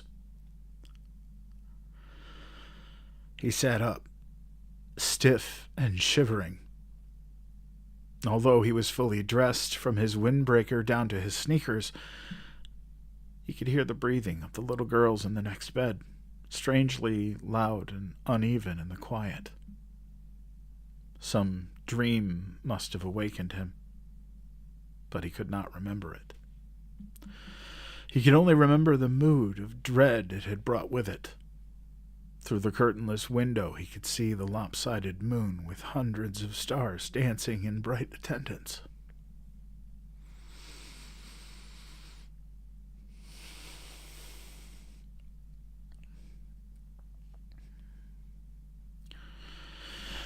It came into his mind that someone had told him that Leslie was dead. But he knew now that had been part of the dreadful dream. Leslie could not die any more than he himself could die. But the words turned over uneasily in his mind like leaves stirred up by a cold wind. If he got up now and went down to the old Perkins place and knocked on the door, Leslie would come to open it, P.T. jumping at her heels like a star around the moon. It was a beautiful night. Perhaps they could run over the hill and cross the fields to the stream and swing themselves into Terabithia. They had never been there in the dark, but there was enough moon for them to find their way into the castle, and he could tell her about his day in Washington and apologize. It had been so dumb of him not to ask if Leslie could go, too. He and Leslie and Miss Edmonds could have had a wonderful day. Different, of course, from the day he and Miss Edmonds had had, but still good. still perfect. Miss Edmonds and Leslie liked each other a lot. It would have been fun to have Leslie along. I'm really sorry, Leslie. He took off his jacket and sneakers and crawled under the covers. I was dumb not to think of asking. It's okay, Leslie would say. I've been to Washington thousands of times. Did you ever see the buffalo hunt? Somehow it was the one thing in all Washington that Leslie had never seen. And so he could tell her all about it, describing the tiny beasts hurtling to destruction. His stomach felt suddenly cold. It had something to do with the buffalo, with falling, with death, with the reason he had not remembered to ask Leslie if Leslie could go with them to Washington today. You know something weird? What? Leslie asked. I was scared to come to Terabithia this morning. The coldness threatened to spread up from his stomach. He turned over and lay on it. Perhaps it would be better not to think about Leslie right now. He would go to see her first thing in the morning and explain everything. He could explain it better in the daytime when he had shaken off the effects of his unremembered nightmare. He put his mind to remembering the day in Washington, working on details of pictures and statues, dredging up the sound of Miss Edmonds' voice, recalling his own exact words and her exact answers. Occasionally, into the corner of his mind's vision would come a sensation of falling, but he pushed it away with the view of another picture or the sound of another conversation. Tomorrow, he must share it all with Leslie. The next thing he was aware of was the sun streaming through the window. The little girl's bed was only rumpled covers, and there was movement and quiet talking from the kitchen. Lord, poor Miss Bessie. He'd forgotten all about her last night, and now it must be late. He felt for his sneakers and shoved his feet over the heels without tying the laces. His mother looked up quickly from the stove at the sound of him. Her face was set for a question, but she just nodded her head at him. The coldness began to come back. I forgot Miss Bessie. Your daddy's milking her.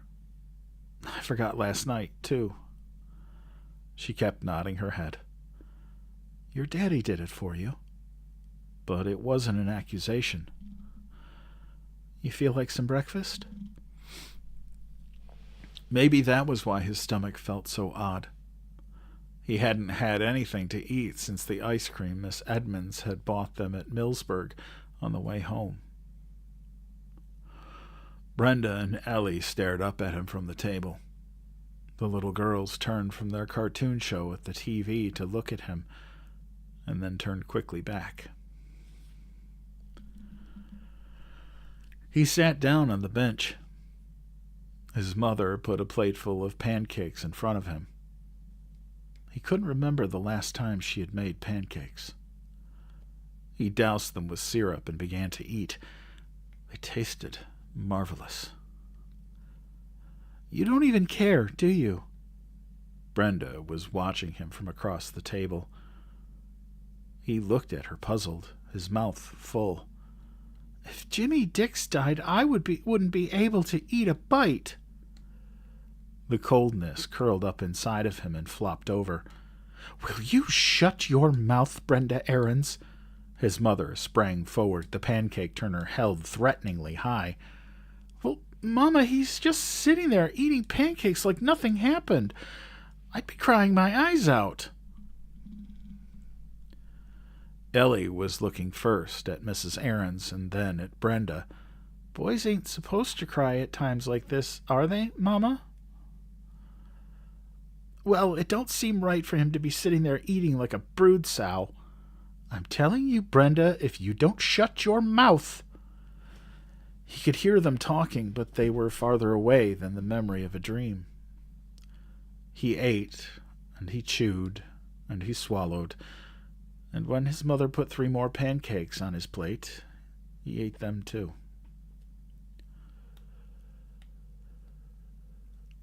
His father came in with the milk. He poured it carefully into the empty cider jugs and put them into the refrigerator.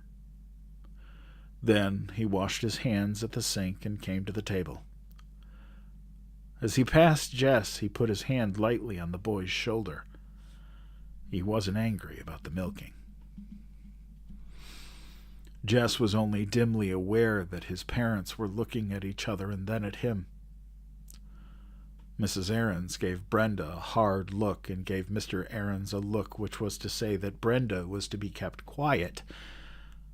But Jess was only thinking of how good the pancakes had been, and hoping his mother would put down some more in front of him. He knew somehow that he shouldn't ask for more, but he was disappointed that she didn't give him any. He thought then that he should get up and leave the table, but he wasn't sure where he was supposed to go or what he was supposed to do. "Your mother and I thought we ought to go down to the neighbors and pay respects." His father cleared his throat. "I think it would be fitting for you to come too."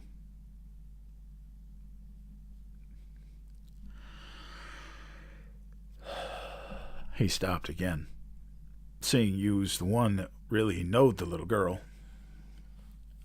Jess tried to understand what his father was saying to him, but he felt stupid. "What little girl?"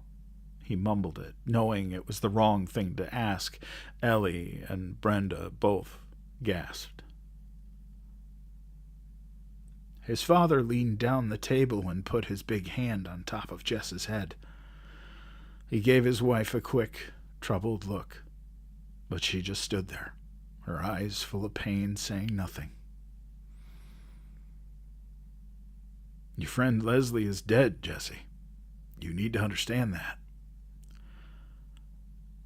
Jess slid his hand out from under his father's. He got up from the table. "I know it ain't an easy thing."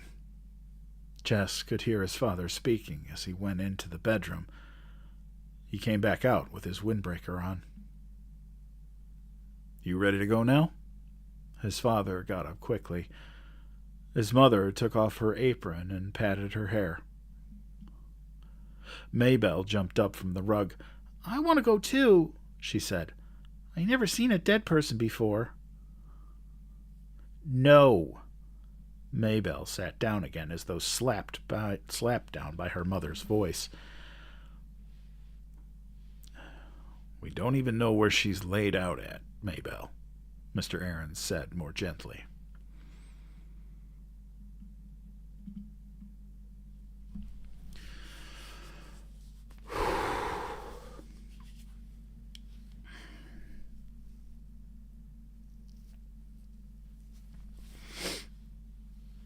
Oh, it's not over yet.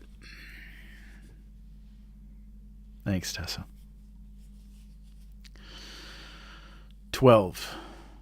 Stranded. They walked slowly across the field and down the hill to the old Perkins place. There were 4 or 5 cars parked outside. His father raised the knocker. Jess could hear P.T. barking from the back of the house and rushing to the door. "Hush, P.T., a voice which Jess did not know said. "Down!" The door was opened by a man who was half leaning over to hold the dog back. At the sight of Jess, P.T. snatched himself loose and leapt joyfully upon the boy. Jess picked him up and rubbed the back of the dog's neck as he used to when P.T. was a tiny puppy. "I see he knows you," the strange man said, with a funny half-smile on his face.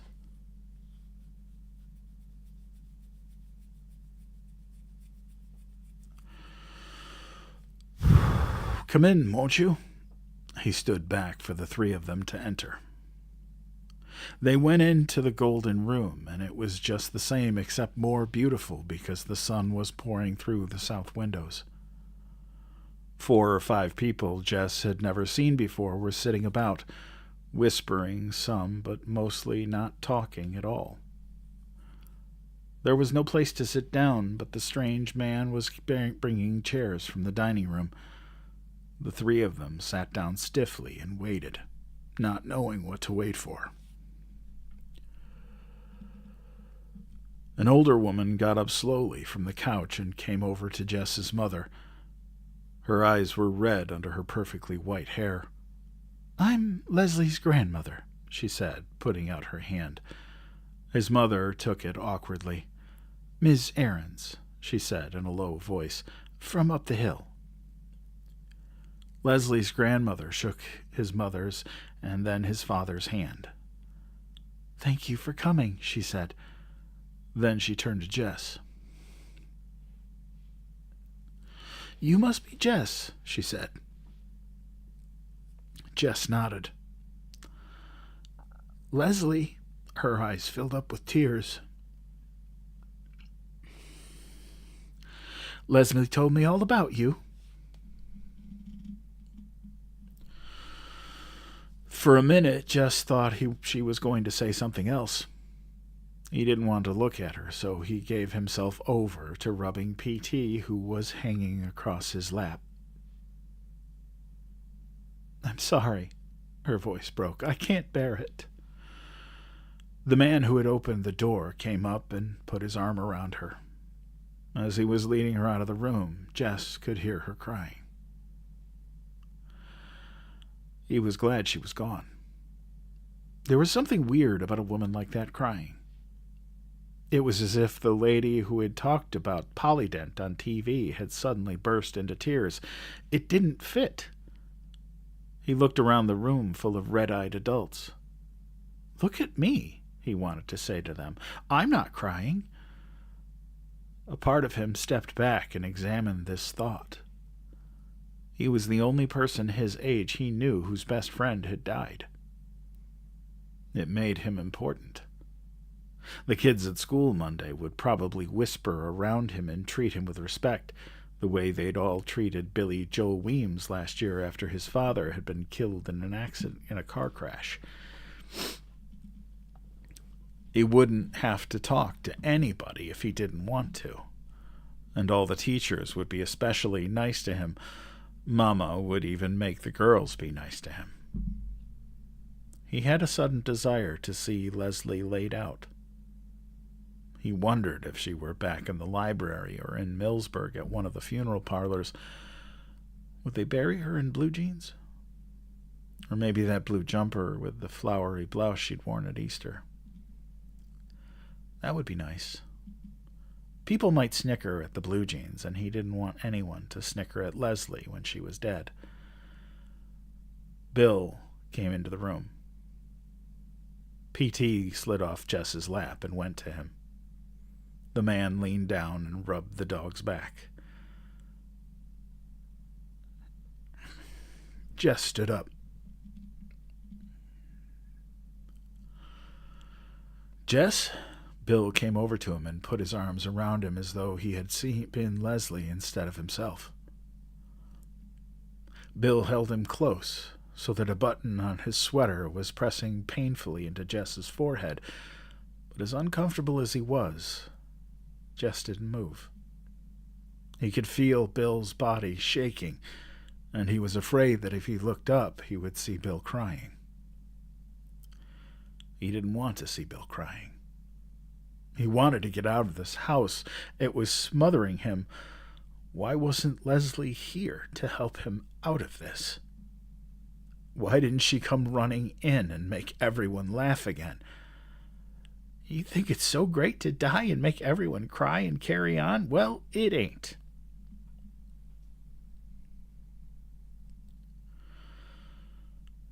She loved you, you know. He could tell from Bill's voice that he was crying. She told me once that if it weren't for you... His voice broke completely. Thank you, he said a moment later.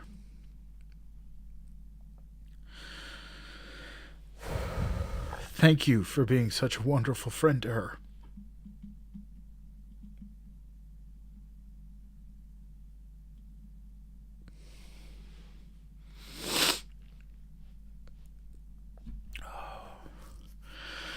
Bill didn't sound like himself. He sounded like someone in an old, mushy movie, the kind of person Leslie and Jess would laugh at and imitate later. Boo-hoo, you were such a wonderful friend to her. He couldn't help moving back, just enough to get his forehead off the stupid button. To his relief, Bill let go. He heard his father ask Bill quietly over his head about the service, and Bill answering quietly, almost in his regular voice, that they had decided to have the body cremated and were going to take the ashes to his family home in Pennsylvania tomorrow. Cremated. Something clicked inside Jess's head. That meant Leslie was gone, turned to ashes. He would never see her again. Not even dead. Never. How could they dare? Leslie belonged to him. More to him than anyone in the world. No one had even asked him. No one had even told him. And now he was never going to see her again. And all they could do was cry.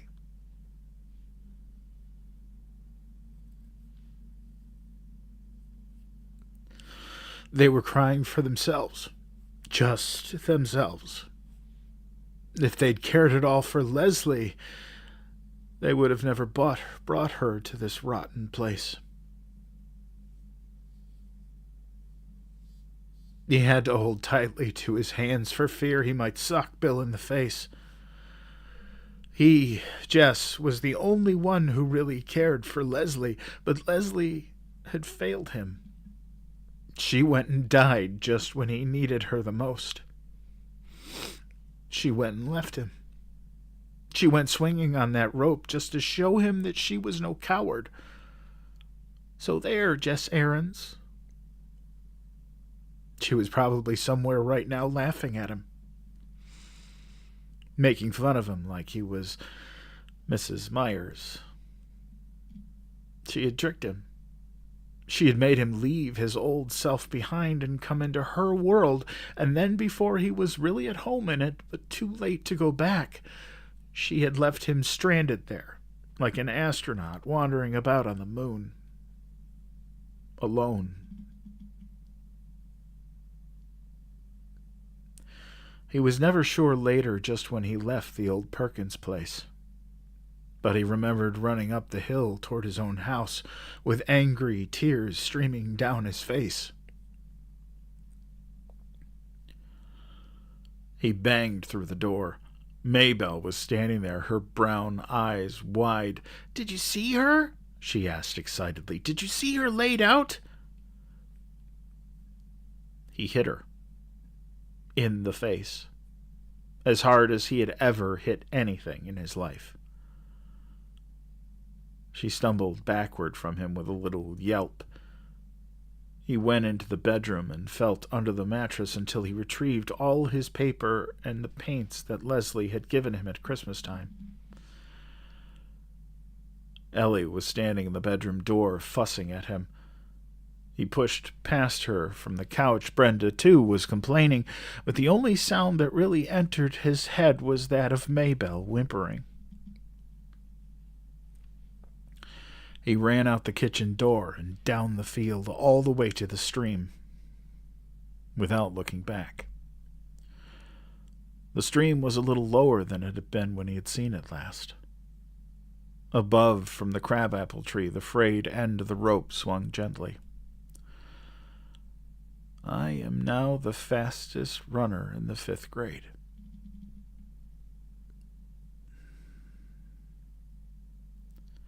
He screamed something without words and flung the papers and paints into the dirty brown water.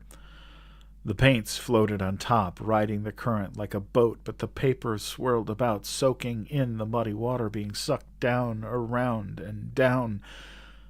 He watched them all disappear. Gradually, his breath quieted and his heart slowed from its wild pace. The ground was still muddy from the rains, but he sat down anyway. There was nowhere to go. Nowhere. Ever again. He put his head down on his knee.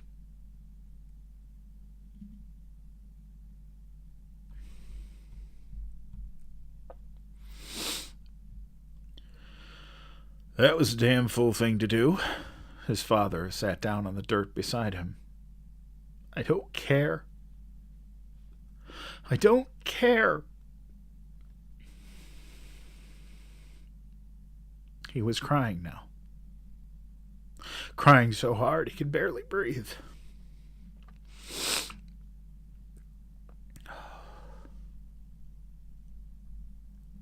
His father pulled Jess over on his lap as though he were Joyce Ann. There, he said, patting his head. Shh. Shh. I hate her, Jess said through his sobs. I hate her. I wish I'd never seen her in my whole life.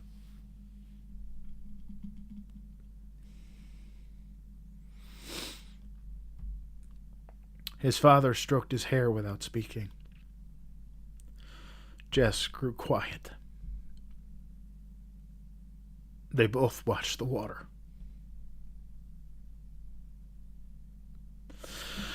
Finally, his father said, Hell, ain't it?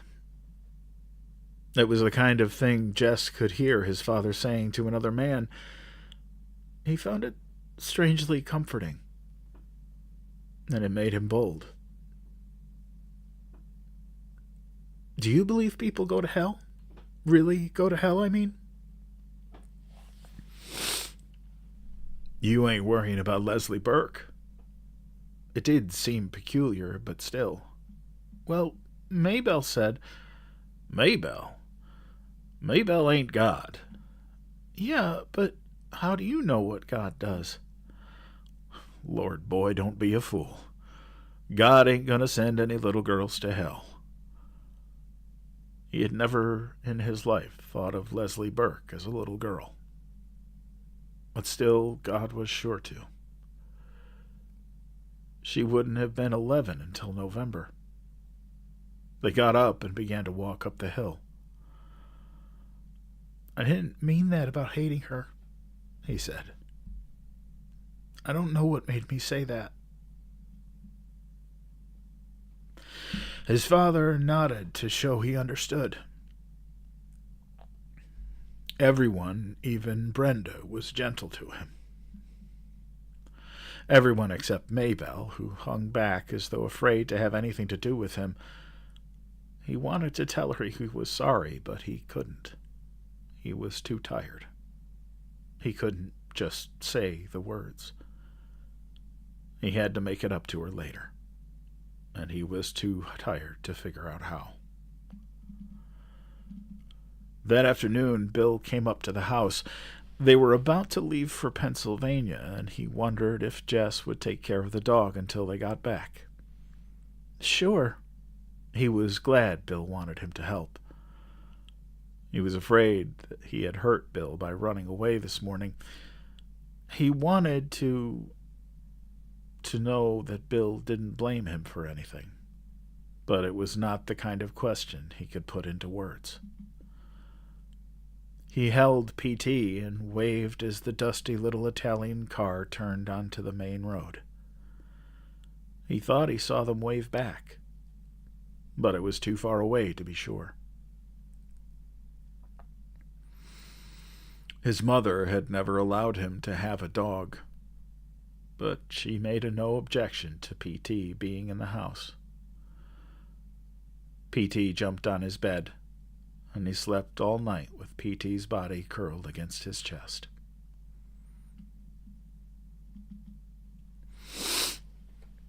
Oh, holy shit.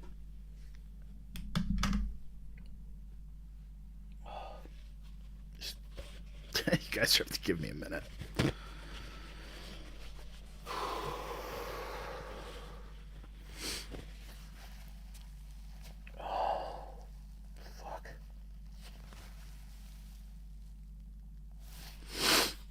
Oh, Christ.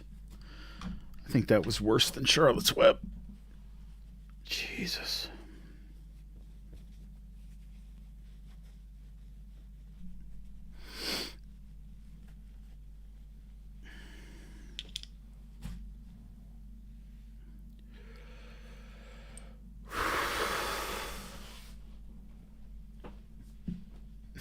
Thanks, guys. I appreciate it. Thank you. Whew. Man, I knew this one was going to hit hard, but holy shit.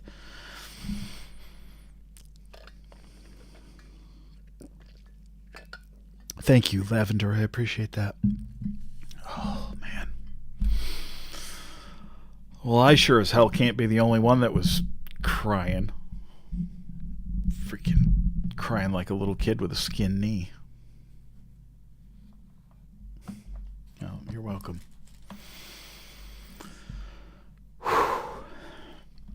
Well, we have one chapter left. So, I know it's 11 o'clock, but might as well just finish it. Whew. This is a good suggestion, guys. I'm glad you guys picked this book. Tina, you're not sleeping. Well, it's good. I'm glad you were able to stay awake. Oh, thank you, Grandma D9. You guys do as much for me as I do for you. Sometimes I think you guys do more for me than I do for you. But I appreciate it. All right. I should be able to get through this last chapter without without breaking in half. Whew. 13. Building the bridge. He woke up Saturday morning with a dull headache. It was still early, but he got up. He wanted to do the milking. His father had done it ever since Thursday night, but he wanted to go back to it, to somehow make things normal again. He shut PT in the shed, and the dog's whimpering reminded him of Maybelle and made his headache worse. He couldn't leave PT yapping at Miss Bessie while he tried to milk. No one was awake when he brought the milk in to put it away, so he poured a warm glass for himself and got a couple of pieces of light bread.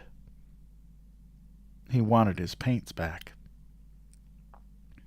and he decided to go down and see if he could find them. He let PT out of the shed and gave the dog a half piece of bread. It was a beautiful spring morning. Early wildflowers were dotting the deep green of the fields, and the sky was clean and blue. The creek had fallen well below the bank and seemed less terrifying than before. A large branch was washed up into the bank, and he hauled it up to the narrowest place and laid it bank to bank. He stepped on it, and it seemed firm, so he crossed on it, foot over foot, to the other side, grabbing the smaller branches which grew out from the main one toward the opposite bank to keep his balance. There was no sign of his paints. He landed slightly upstream from Terabithia, if it still was Terabithia. If it could be entered across a branch instead of swung into, PT was left crying piteously on the other side. Then the dog took courage and paddled across the stream. The current carried him past Jess, but he made it safely to the bank and ran back, shaking great drops of cold water on Jess. They went into the castle stronghold. It was dark and damp, but there was no evidence there to suggest that the queen had died. He felt the need to do something fitting, but Leslie was not here to tell him what it was. The anger which had possessed him yesterday flared up again. Leslie, I'm just a dumb dodo and you know it. What am I supposed to do? The coldness inside of him had moved upward into his throat, constricting it. He swallowed several times. It occurred to him that he probably had cancer of the throat. Wasn't that one of the 7 deadly signs? Difficulty in swallowing? He began to sweat. He didn't want to die. Lord, he was just 10 years old. He had hardly begun to live. Leslie, were you scared? Did you know you were dying? Were you scared like me? A picture of Leslie being sucked into the cold water flashed across his brain. Come on, Prince Tarian, he said quite loudly. We must make a funeral wreath for the Queen. He sat in the clear space between the bank and the first line of trees and bent a pine bough into a circle, tying it with a piece of wet string from the castle. And because it looked cold and green, he picked spring beauties from the forest floor and wove them among the needles. He put it down in front of him. A cardinal flew down to the bank, cocked its brilliant head, and seemed to stare at the wreath. P.T. let out a growl which sounded more like a purr. Jess put his hand on the dog to quiet him. The bird hopped about a moment more, then flew leisurely away. It's a sign from the spirits, Jess said quietly. We made a worthy offering. He walked slowly as part of a great procession, though only the puppy could be seen. Slowly forward, carrying the Queen's wreath to the sacred grove. He forced himself deep into the dark center of the grove, and kneeling, laid the wreath upon the thick carpet of golden needles. Father, into thy hands I commend her spirit. He knew Leslie would have liked those words. They had the ring of the sacred grove in them. The solemn procession wound its way through the sacred grove homeward to the castle, like a single bird across a storm cloud sky. A tiny piece winged its way through the chaos into his body. Help! Jessie, help me! A scream shattered the quietness.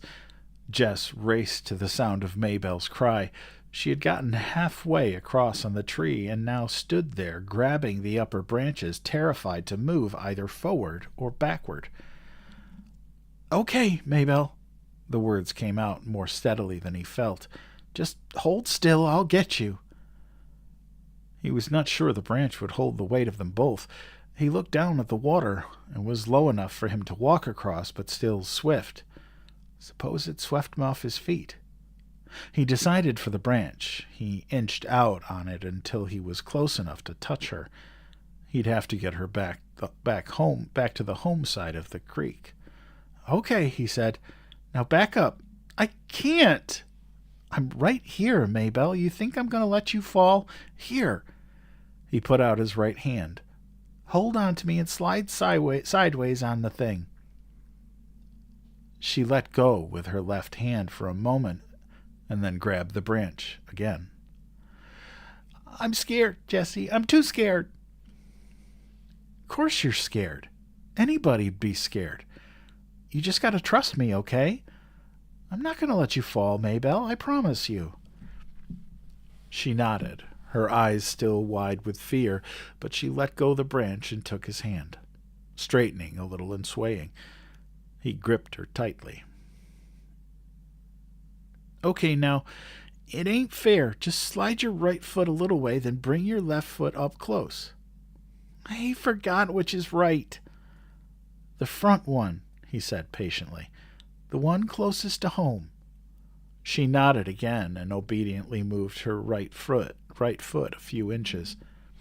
Now, just let go of the branch with your other hand and hold on to me tight.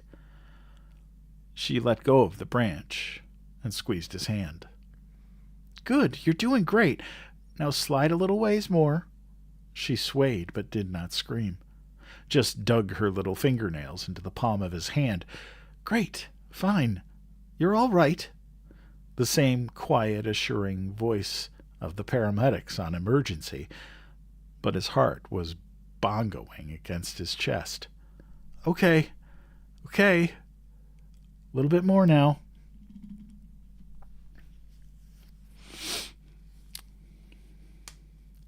When her right foot came at last to the part of the branch which rested on the bank, she fell forward, pulling him down.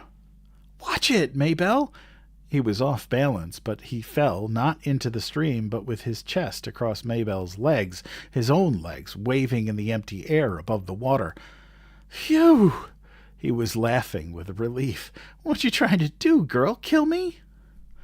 She shook her head, a solemn no. I know I swore in the Bible not to follow you, but I woke up this morning and you was gone. I had to do some things. She was scraping at the mud on her bare legs. I just wanted to find you so you wouldn't be so lonesome. She hung her head. But I got too scared. He pulled himself around until he was sitting beside her. They watched P.T. swimming across, the current carrying him too swiftly, but he not seeming to mind. He climbed out well below the crabapple and came running back to where they sat. Everybody gets scared sometimes, Maybelle. You don't have to be ashamed. He saw a flash of Leslie's eyes as she was going into the girls' room to see Janice Avery. Everybody gets scared. P.T. ain't scared. And he even saw Leslie. It ain't the same for dogs. It's like the smarter you are, the more things can scare you. She looked at him in disbelief. But you weren't scared. Lord, Maybelle, I was shaking like Jell-O. You're just saying that. He laughed. He couldn't help being glad she didn't believe him. He jumped up and pulled her to her feet. Let's go eat. He let her beat him to the house. When he walked into the basement classroom, he saw Mrs. Myers had already had Leslie's desk taken out of the front of the room. Of course, by Monday, Jess knew, but still. At the bus stop, he looked up, half expecting to see her running up across the field, her lovely, even, rhythmic run. Maybe she was already at school. Bill had dropped her off, as he did some days when she was late for the bus. But then, when Jess came into the room, her desk was no longer there. Why were they all in such a rush to be rid of her? He put his head down on his own desk, his whole body heavy and cold. He could hear the sounds of whispers, but not the words. Not that he wanted to hear the words. He was suddenly ashamed that he'd thought he might be regarded with respect by the other kids, trying to profit for himself from Leslie's death. I wanted to be the best, the fastest runner in the school, and now I am. Lord, he made himself sick. He didn't care what the others said or what they thought, just as long as they left him alone. Just so long as he didn't have to talk to them or meet their stares. They had all hated Leslie, except maybe Janice. Even after they'd given up trying to make Leslie miserable, they'd kept on despising her, as though there was one of them worth the nail on Leslie's little toe. And even he himself had entertained the traitorous thought that now he would be the fastest. Mrs. Aarons barked the command to stand for the allegiance. He didn't move. Whether he couldn't or wouldn't, he didn't really care. What could she do to him, after all? Jess Aarons, will you step out into the hall, please? He raised his leaden body and stumbled out of the room. He thought he heard Gary Fulcher giggle, but he couldn't be sure. He leaned against the wall and waited for Monster Mouth Myers to finish singing Oh Say Can You See and join him. He could hear her giving the class some sort of assignment in arithmetic before she came out and quietly closed the door behind her. Okay, shoot, I don't care. She came over so close to him that he could smell her dime store powder. Jessie? Her voice was softer than he had ever heard it. But he didn't answer. Let her yell. He was used to that. Jessie, she repeated, I just wanted to give you my sincere sympathy. The words were like a Hallmark card, but the tone was new to him. He looked up into her face, despite himself. Behind her turned-up glasses, Mrs. Myers' narrow eyes were full of tears. For a moment, he thought he might cry himself. He and Mrs. Myers standing in the basement hallway crying over Leslie Burke. It was so weird he almost laughed instead. When my husband died, Jess could hardly imagine Mrs. Myers ever having had a husband. People kept telling me not to cry, kept trying to make me forget. Mrs. Myers, loving, mourning. How could you picture it? But I didn't want to forget. She took her handkerchief from her sleeve and blew her nose. Excuse me, she said. This morning when I came in, someone had already taken out her desk. She stopped and blew her nose again.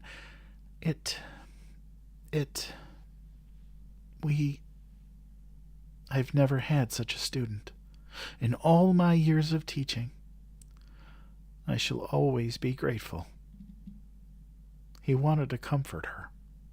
He wanted to unsay all the things he had said about her, even unsay the things Leslie had said. Lord, don't ever let her find out. So, I realize, if it's hard for me, how much harder it must be for you. Let's try to help each other, shall we? Yes'm. He couldn't think of anything else to say. Maybe some day when he was grown he would write her a letter and tell her that Leslie Burke had thought she was a great teacher or something. Leslie wouldn't mind. Sometimes, like the Barbie doll, you need to give people something that's for them, not just something that makes you feel good giving it. Because Mrs. Myers had helped him already by understanding that he would never forget Leslie. He thought about it all day, how before Leslie came he had been a nothing, a stupid, weird little kid who drew funny pictures and chased around a cow field trying to act big, trying to hide a whole mob of foolish little fears running riot inside his gut. It was Leslie who had taken him from the cow pasture into Terabithia and turned him into a king. He had thought that was it. Wasn't king the best you could be? Now it occurred to him that perhaps Terabithia was like a castle where you came to be knighted. After you stayed for a while and grew strong, you had to move on. For hadn't Leslie, even in Terabithia, tried to push back the walls of his mind and make him see beyond to the shining world? Huge and terrible and beautiful and very fragile. Handle with care everything, even the predators. Now it was time for him to move out. She wasn't there, so he must go for both of them. It was up to him to pay back to the world in beauty and caring what Leslie had loaned him in vision and strength. As for the terrors ahead, for he did not fool himself that they were all behind him. Well, you just have to stand up to your fear and not let it squeeze you white. Right, Leslie? Right. Bill and Judy came back from Pennsylvania on Wednesday with a U-Haul truck. No one ever stayed long in the Perkins place. We came to the country for her sake. Now that she's gone, they gave Jessie all of Leslie's books and her paint set with 3 pads of real watercolor paper. She would want you to have them, Bill said.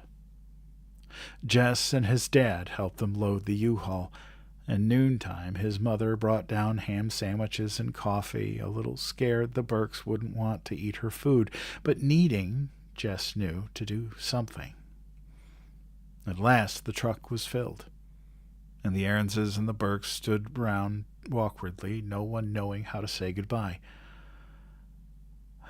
Well, if there's anything we've left behind that you want, please help yourself. Could I have some of the lumber on the back porch? Yes, of course. Anything you see. Bill hesitated, then continued. I meant to give you PT, he said. But he looked at Jess, and his eyes were those of a pleading little boy. But I can't seem to give him up. It's okay. Leslie would want you to keep him. The next day after school, Jess went down and got the lumber he needed, carrying it a couple of boards at a time to the creek bank. He put the 2 longest pieces across at the narrow place upstream from the crabapple tree, and when he was sure they were as firm and even as he could make them, he began to nail on the cross pieces. What you doing, Jess? Maybelle had followed him down again, as he had guessed she might. It's a secret, Maybelle. Tell me when I finish, okay? I swear on the Bible I won't tell nobody. Not Billie Jean, not Joyce Ann, not Mama. She was jerking her head back and forth in solemn emphasis. Oh, I don't know about Joyce Ann. You might want to tell Joyce Ann something. Tell Joyce Ann something that's a secret between you and me? The idea seemed to horrify her. Yeah, I was just thinking about it. Her face sagged. Joyce Ann ain't nothing but a baby. Well, she wouldn't likely be a queen, first off.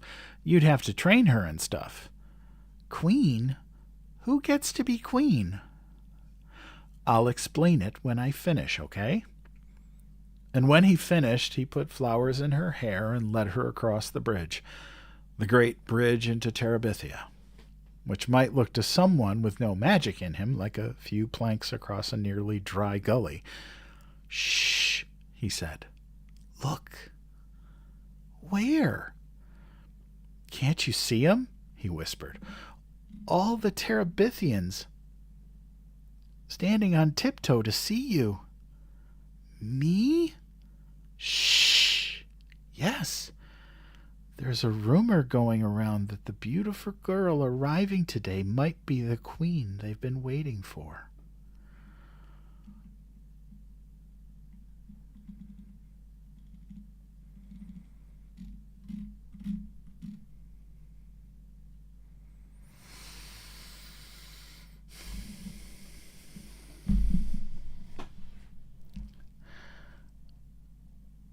And there we have it.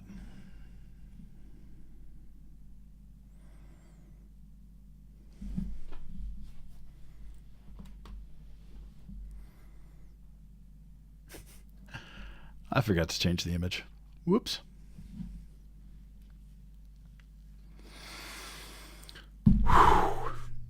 Yeah, I think that one was definitely worse than Charlotte's Web. Oh my God. Holy shit. Ugh. I don't know about you, but the next one better be freaking happy. Jesus Christmas. Oh my goodness. Ugh.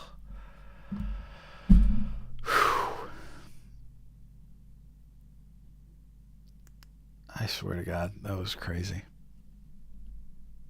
It's a great book. Oh, I read Where the Red Fern Grows. I have a copy of it. I've had since the 80s. I read it. I'm fine with crazy. I'm fine with crazy. It was scary, just not sad. Oh, that one was rough. That was rough. Yeah, Where the Red Fern Grows is one that, yeah, you can imagine like 12-year-old me reading that book, just bawling my eyes out at the end of the book, just like, oh my God. But that was a good book. Well, thank you guys for voting for that one. No, I don't want to cry next week. I think Tina, you're still up. I thought you were going to fall asleep.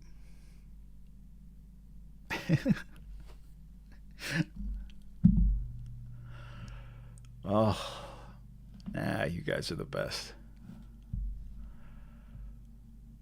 Oh God, Old Yeller, yeah, dude, that, yep, that just wrecked me. I was just crying too much. Well, I'm glad I could make y'all feel emotion.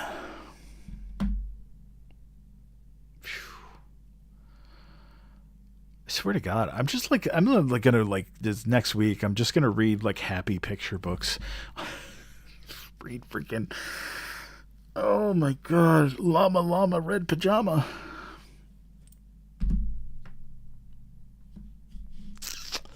What was that? I took a screenshot of it. Let me take a look. I will tell you. Thank you, Eddie. I appreciate you very much. I appreciate all of you for all coming in here and spending a little time with me at night. That means the world to me. It really does. Let's see. Where is that screenshot? There it is. Okay.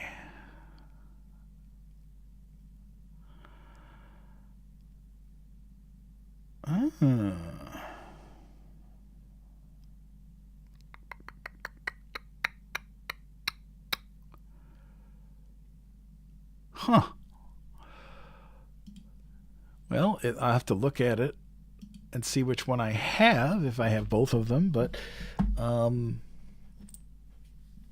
it's either James and the Giant Peach, James and the Giant Peach, or the Boxcar Children. So I'll have to toss a coin. Oh, you're gonna have kittens? I love kittens. They're so tiny and so cute. Yeah, a friend of mine a long time ago, she had a kitten, and it would run, little tiny thing, and it would run up my leg. Its claws were so sharp that it would literally climb up my jeans, and like next thing I know, I got a cat in my face. It was adorable. It's adorable. Well, thank you guys. I really appreciate it. You have 4 already? I have 1, and that's enough. She's a big loaf.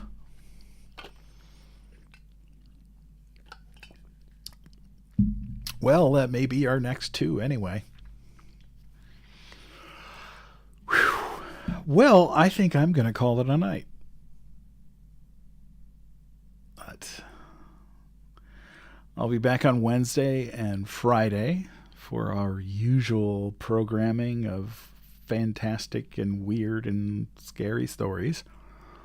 And then next Sunday, well, it's going to be either the Boxcar Children or James and the Giant Peach. So I will see what we go. Thank you, Jan. I appreciate that. Hugs to all of you, because we all suffered through some heartbreaking stuff tonight. I really appreciate it. If you enjoy the stories and like what I do here and want to support it, please consider subscribing or becoming a super fan. It helps keep the campfire lit. But as I say, subscribed or not, super fan or not, I am just glad that you are here. Oh, Justin, I'm glad you found us. I really appreciate that. Thank you. I hope to see you again. But, all right. Well, until then, please be kind to each other. And be kind to yourself, because kindness matters. And so do you. Good night, everybody.